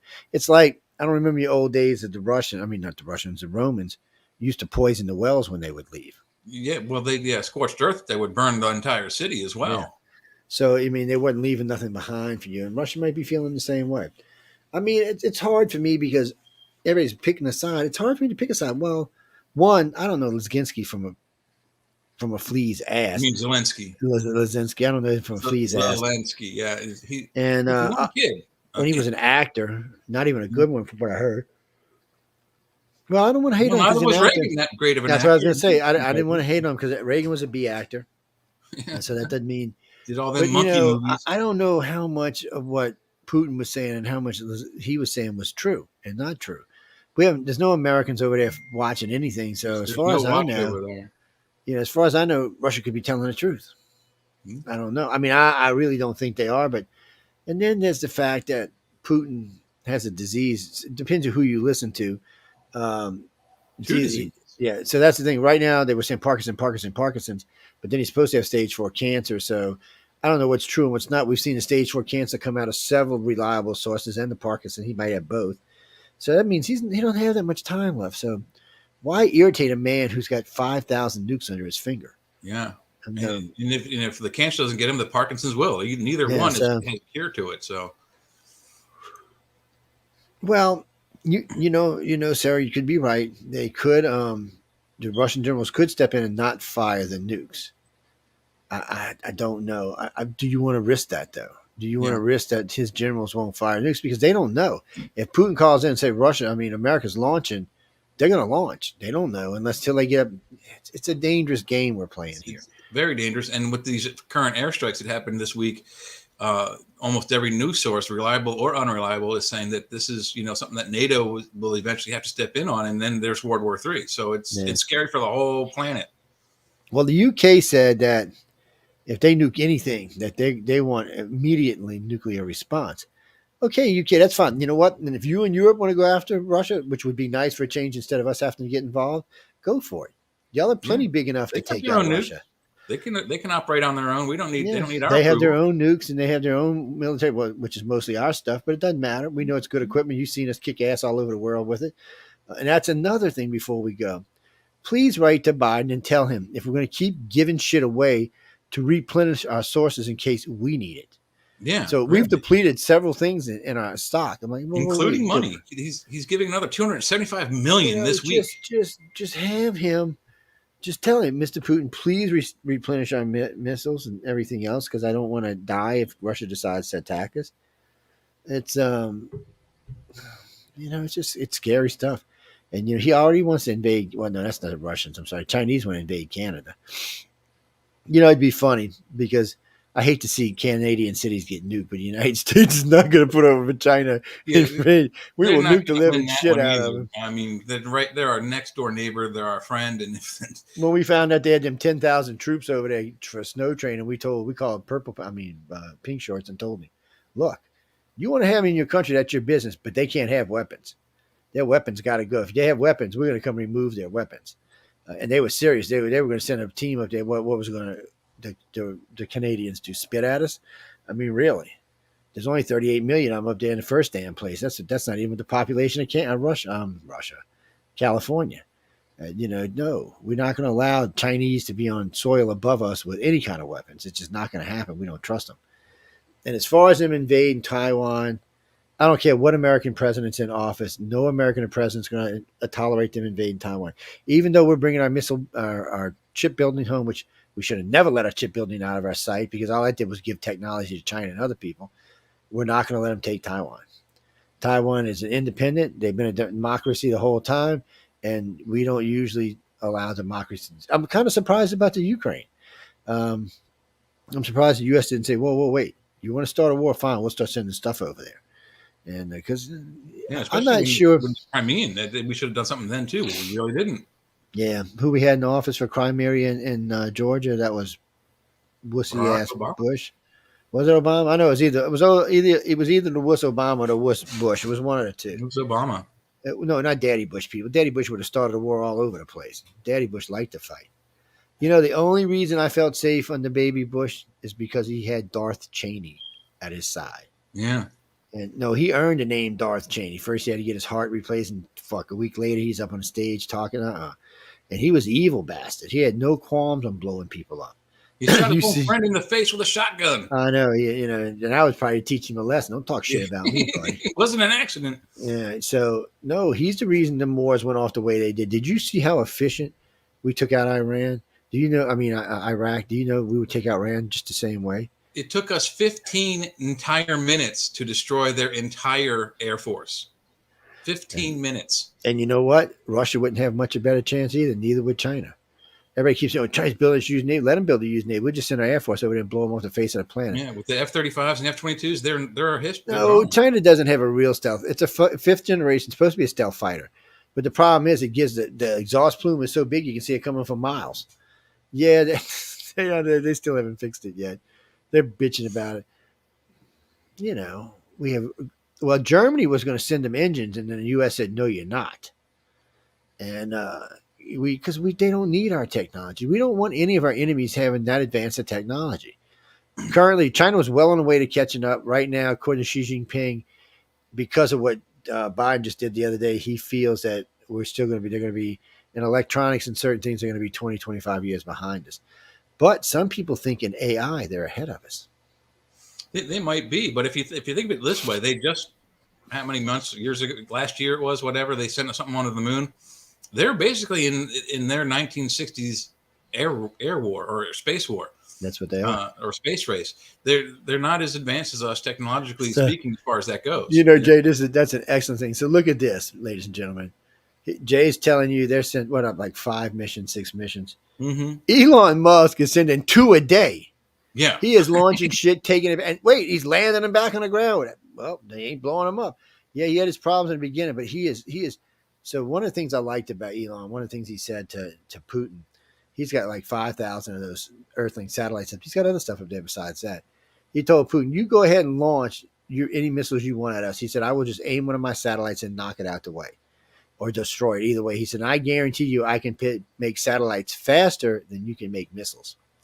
And he's right, and he can defend the country against it now. They might physically make the missile quickly, but to get the nuclear weapon on it, that takes a lot more time. Yeah, and how much plutonium? Even though they do own 20% of America's plutonium, thanks to Hillary bitchhead. Hillary sold the Russians 20% of our plutonium. I'm like, wait, what? Who would sell Russia anything of ours? I mean, that's just ignorance.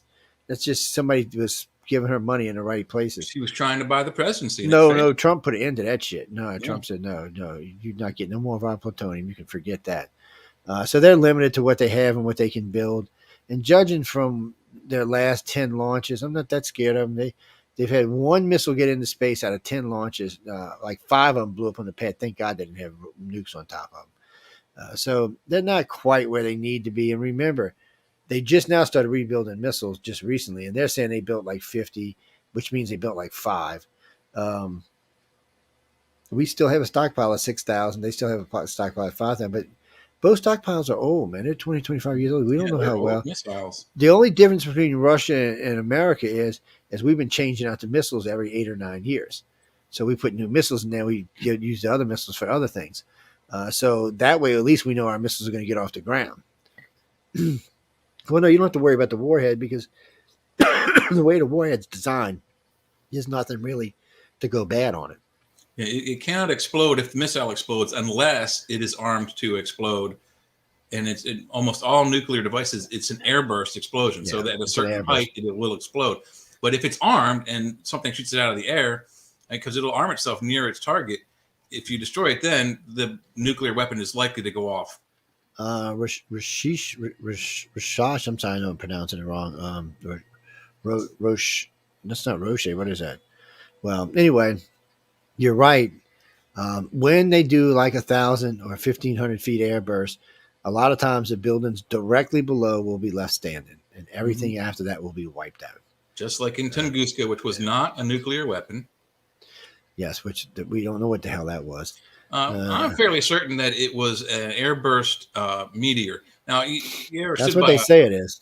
Well, it had to be because number one, if you've ever stood by a campfire on a pebbly beach, some of those pebbles have water inside of them. If that water boils, the pebble will explode, and you can see them pop and fly out of the fire pit. What they found when they investigated Tunguska, and this was 1908, I think, is when the explosion happened. They found a huge area of trees that had been toppled in a radius, but trees directly under the explosion were still standing. But they found about a half-inch layer of iridium, which is not natural to the planet. It is only found in meteors up in the meteor belt up in our solar system. That's one of the things that got the Big Bang Theory. I mean, not the Big Bang Theory, the theory that whatchamacallit, the peninsula, where they said the last meteor hit the Great Extinction. What is that?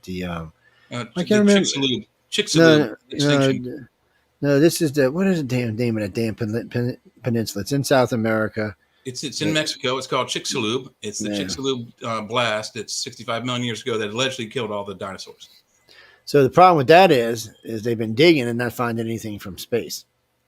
They were talking about it just the other day again because they sent another group out to go digging. They're actually doing core digging. And the guy said, look, after a certain amount of feet, if you don't find it, you're not going to find it because you done passed the blast radius. So far, they haven't found what they thought they were going to find, which was 3 or 4 chemicals that are usually found inside of meteorites when they explode in the earth. They haven't found this in the dirt yet. They don't know what happened. And remember, this one didn't explode above it. This was a sheer impact. Ground impact, yeah. Which created big old tsunamis and all around the world. And it was big enough to make tsunamis around the whole entire planet. Well, it also instantly incinerated the land. All the trees in a 60, 70-mile radius instantly burst into flame, according to theory. But it also left a crater that's partially on the end of the peninsula and partially in the Gulf of Mexico. And the three chemicals they're looking for, the biggest one would be iridium, and they've been looking for that for a long time. And this is 65 million years ago. That stuff could have easily could have been eroded going. away or leached Yeah, into the Chris. water Yeah, and I disappeared. always call it the Yucatan. Yeah, that's why. Yeah, Yucatan Peninsula, I think also. Yeah, but yeah, it's the called area is that. Chicxulub, the very end of the peninsula. So, well, in the deep impact, they should have found something. But since it's underwater, most of it's underwater anyway. I don't know. Half Jay of might it, be at least, right. yeah. You're not. You might have washed away. You got a lot of hurricanes come through there. A lot of other stuff. It is possible. But what Gene Wright said, one of the researchers, he said if that was true, still we should find a trail out somewhere. But you don't know how deep and how. It's 63 million years ago. I mean, you don't know how much stuff has covered that. The Gulf is deep. I mean, the Gulf is really deep. Most people. Somebody the other day told me, "The Gulf's only 400 or 500." My ass, it's 4,000 plus feet deep. The Gulf is deep, deep. Wasn't there also an ice age after this? I mean, Then there was an ice age. I think there was the two ice could have actually. pulled any of the material we were looking for away from the ground. So there's reasons why it might not be there. I know the conspiracy people want to say it was something else, and it may have been something else. A guy said the other day maybe it was a large craft of some kind, and they came and retrieved it. That may be true. But bottom line is none of us were there, so none of us know exactly what happened. The meteor is the best theory, and it's not okay because the meteor covered the atmosphere in dust. That's what actually killed the dinosaurs Dust around and the dirt, world. smoke from the fires that come up afterwards. Yeah, there was, and it wasn't just like the dinosaurs died overnight. And you're right, some of the ones in the ocean should have survived. And Some of them did. The coelacanth survived. Crocodiles are still here, and some things did survive. Coelacanth, maybe a couple of plesiosaurs, maybe some other deep sea. And we don't know how many other things lasted far after that. Well, no. The mammoths weren't there at that time. Mammoths are later in our history. Yes, I should say in our history, it's probably somewhere 20 million, maybe 10 million years ago. Yeah, something like that. But they were we hunt. Else. Well, most of them were hunted out. Nowadays, they think they were just hunted to extinction. Well, there is a field in Siberia where they found like several herds that were flash frozen by some sort of that could have been something cataclysmic ice age event, and they were so flash frozen that there are restaurants in Russia and Siberia that are serving the meat, which is still good. You can go to Siberia and get a mammoth steak. This is no joke. You can actually literally go there and get a mammoth steak. I know. They remember when they said they found buttercups in their stomachs and stuff like that, and plants still in their mouth, unchewed. Yeah, there was there was a flash. In case y'all didn't know this, and it was in the I think in the 1500s, 1600s. There was a flash freeze event in the UK, and it actually started out as something else. It got really, really, really cold, and then they had like 10 years. They called it a mini ice age. Actually, is what they called it, but it didn't affect this side of the world. It was just over there. Don't ask me. It's right. I'll tell you one of the reasons why I get pissed off about global warming. Okay, or because when a scientist tells me he can predict something out 10 years or 5 years or 100 years, I have to laugh. And I still remember this meteorologist. She said, "I don't think it's funny, Joe. You shouldn't be telling people wrong information." I said, "Really?" I said, "I want you to predict the weather accurately for the next 10 days. Accurately. These son of bitches can't even predict it for the last 3 days, much less 10. 90% of the time when they give you 10 days forecast, it's going to be wrong." Well, and the reason why, as I took meteorology in college, it's a guessing game. It's 100% a guessing game. They take the meter readings from the several devices happening right now. And they look at those same times of days last year, 5 years, 10 years back, and they use the data from years beyond plus the data they have today, and they guesstimate what's going to happen today. And they're usually fairly close, but they're not always dead on. I've seen them say it's going to rain all day today, and it's sunny all day. I've seen them say it's going to be sunny all day today, and it rains all day. It's a guessing game. It's a guessing game. It's like the hurricanes or earthquakes. We got an idea. Yeah, I live in Louisiana, Mississippi. I have seen hurricanes a day off the shore, and they don't know which way it's going to go. Mm-hmm. You can't tell me that you can accurately predict weather 100 years from now when you can't predict it for 10 days or 30 days. And they don't even predict the direction of a hurricane. They give you 3 or 4 possibilities. Yeah, they do. And most of the time, lately the European models have been the most accurate, by the way, but still they're not 100% by any means. But my point is, ladies and gentlemen, if you can't predict the weather for 30 days with all these algorithms that are supposed to be predicting it 100 years from now, there is no possible way. Yeah. There's no possible way anybody can predict the weather 100 years from now. they can say global warming. This, as far as we know, an ice age could start. So remember this, guys and girls. In the 70s, the 60s and 70s, the scientists said, what did they say was coming back? The ice age was coming back. Now all of a sudden it's global warming. But what humans forgot, and a lot of scientists forgot, is that global warming precedes an ice age. The planet warms before it gets cold. Yes, and that's exactly what's going on. So as far as we know, we may be triggering into another ice age. The hydrocarbons building in the atmosphere will eventually make the planet warm enough. After it's warm enough, it'll start to cool again. It's just fact. It's happened more than one time on our planet. It's happened so many times. And the other thing that makes me mad about the global warming conspiracy theorists, and they think it's our fault. It's not, number one. Number two, we have a minimal, if at all, any appreciable effect on it. And the thing is that global warming is a natural process of our atmosphere. It's been going on since before humans got here. It'll go on after we're extinct. It's nothing that we can stop, predict, or fix. And if we even attempt to fix it, we could damage our atmosphere so terribly bad that we kill off every species, including ourselves. Yeah, and that would be plain stupidity. Just to help the people out there, the conservatives and liberals who want to say whatever you're going to say, it's true. We can't really accurately predict the weather at all. We're just at a point. You think we should be able to, but we can't.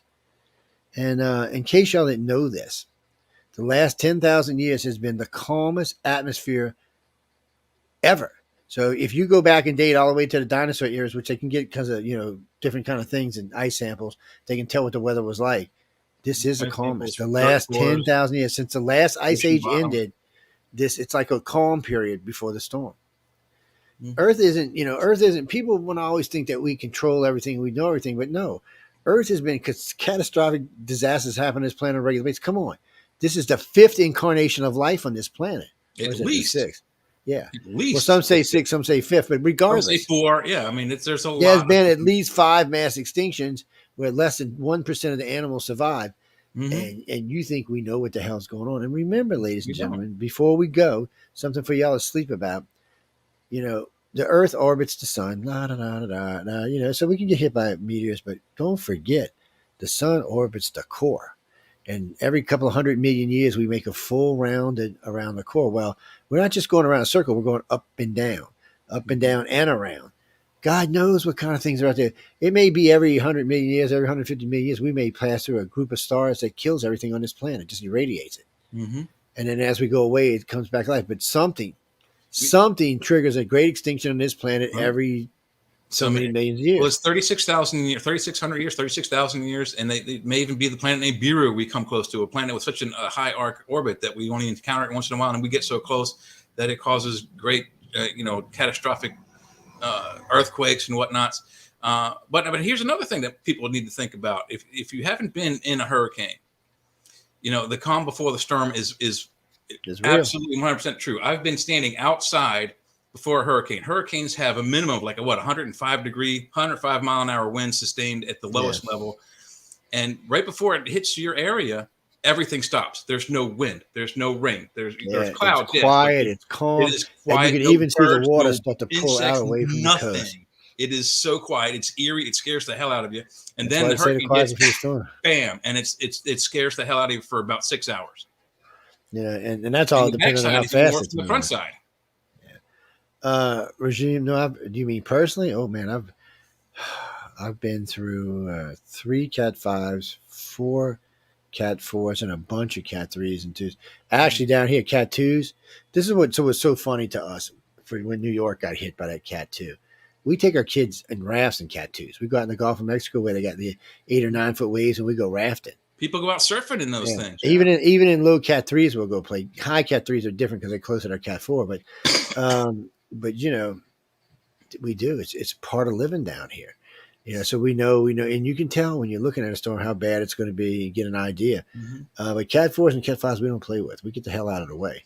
I've had to work rescue on Cat 5s before, so it's eerily scary. And when you get out in the eye and you're looking around, just destruction everywhere, and it's just you could hear a pin drop. It's so quiet. It is creepy. And then you're sitting there for half an hour usually, and maybe it depends on what part of the eye you're in. And how big it is, half How hour, big an it hour, is. 45 minutes. And then you start to see on the edges shit start flying again. It's time to get in It's time cover to get somewhere. back indoors. And some sides of the storm are worse than other sides. It's The backside is always worse than the front. so you just got to know your stuff when you're somewhere. But it can be creepy, eerily. It's strange.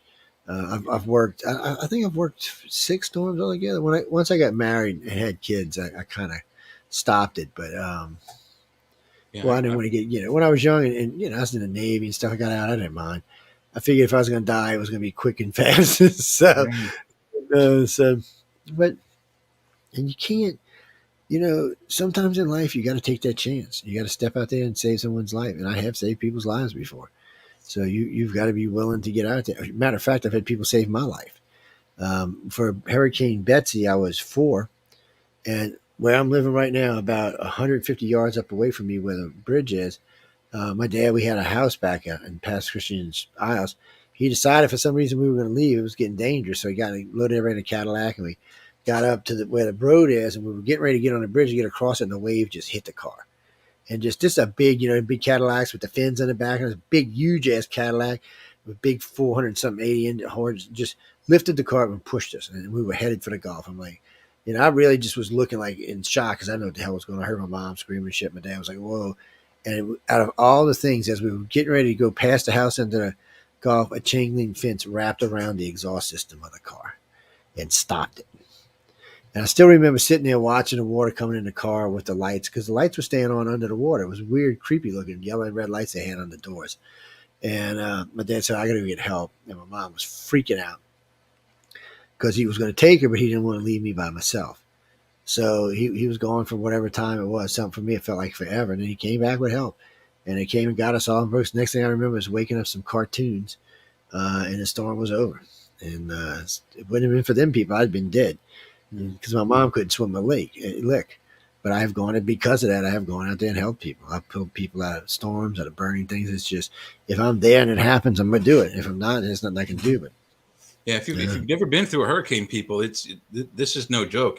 The power of these things is phenomenal. I've been through about 10 of them, and I can't tell you what categories they were.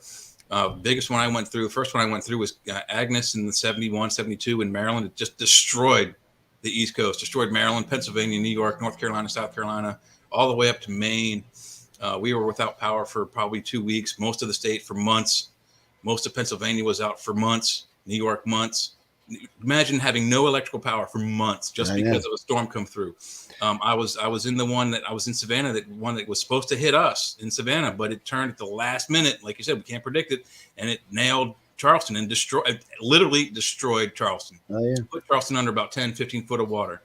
I remember when Camille flattened the coast, I was outside, Yeah. 10 or 11, and we had these big Delta umbrellas, the ones that globed over, and we just pop it because the wind was gusting. We just pull you down the street. It'll pull you down. It'll pull you up to Oz. It'll take you to man, it was crazy territory. By the way, I don't recommend that any children do that. That's dangerous. Yeah, don't go out in a hurry. If you don't have the ass, because I was a chunky kid back then. At least I had some ass. And if you feel yourself lifting, let go, because once it gets you up, you ain't coming down anytime soon. Yeah, it's spooky, and if you don't have to go through one, don't go through one. Do not go through it. And if you're outside, get inside quick, because it'll kill you dead faster than anything. Yeah. I was here for Zeta, which turned into a Cat 3, right as it made short, which ripped the roof off of my house. I just got lucky. Whoever put the new roof on left the old roof on, the shingle roof on, so it didn't flood out my house. But it took that steel that was bolted down to the roof, and that shit is heavy even when it's not hooked, and just peeled it off my roof like it was like you opened up a tuna can. I was like, was it copper or was it that aluminum stuff? It was that I think it was like a 20 gauge aluminum. They went with a heavy shit on the house. Yeah. And because we couldn't even lift it. Yeah, we couldn't even lift it up, and it just peeled off. One section peeled off, sounded like an 18-wheeler hit the house, and it was gone. You couldn't see anything because there was 9 feet of water at the time underneath my house. And then the second piece, when it came off, came across. I had my rod and lawnmower up on the balcony, flipped it off, broke part of the balcony, and then took the other part of the balcony out as it went by. It's the same house you're in now? Yeah. Yeah, your house is on stilts, so you're lucky you don't get flooded out. Yeah, and but 9 feet was only because we're not Katrina water. We're old school, so it was 1 foot and like 3 inches, and that would have been in my house. And wow, so you can't see. Let me see if you can see my roof. You can see. Can you see over here? There we go. It's Hey, you got a way. helicopter too. Yeah, I know.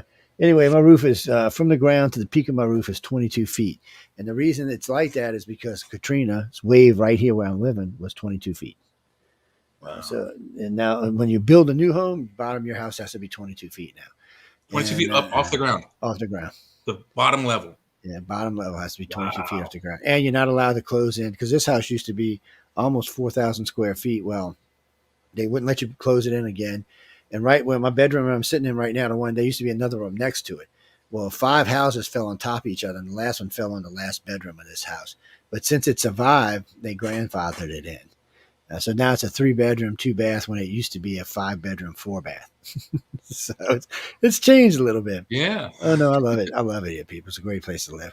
Well, I do have a bayou in my backyard, literally 25 feet from my door.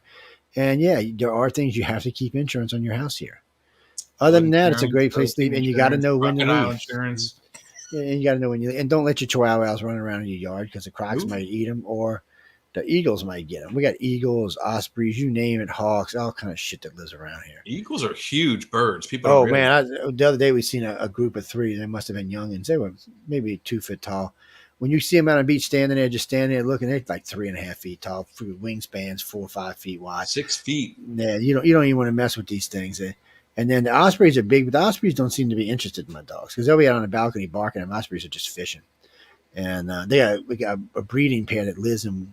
They come twice a year in this tree and hunt, and they know and see when I see them and I see the pelicans coming, I know my bayou is full of fish. Yeah. And it's an estuary. There's a lot of breeding goes on. So there's a lot of fish coming in. Well, we had a dolphin 2 years back come and lived here for like 4 weeks. She didn't want to leave. She was having a ball. She was like, I was staying, and then somebody called and tried to run her out. And then when they caught her, they cut her up and shit. And they put a tracker on her to make sure she survived. But, they stressed that dolphin out far more than she was stressed here. And they kept going, well, she won't go under that bridge because of the cars. And I was like, well, there's no cars at night. Oh, I'm like, yeah, if she wanted out, she would just leave. Yeah, and she's there for the food. Yeah, she was having a good time. Hurt nobody. There wasn't nothing, alligator ain't gonna mess with her. So no, they got a sonar weapon that they can use. They actually use to kill sharks. Mm-hmm. But even more importantly, there are hundreds, maybe thousands of documented stories where dolphins have saved and helped humans in distress in the water and near the water. Yeah, so, she just, she was enjoying herself and she didn't want to leave, and they forced her out of here. And every now and then you'll see a group of 3 come through, but usually you'll see them out on the beach. They'll come hunting out there from time to time. There's dolphins all along the Gulf Coast, so you don't see them as much as you ought to. But they're not going extinct or anything. They're just hunting deeper out. Triceratops truncatus. But anyway, we got to get out of here. People, we way over the line. So Jay, thanks for hanging out. Emily will probably be back next week. But on that note, good night and see you next Friday.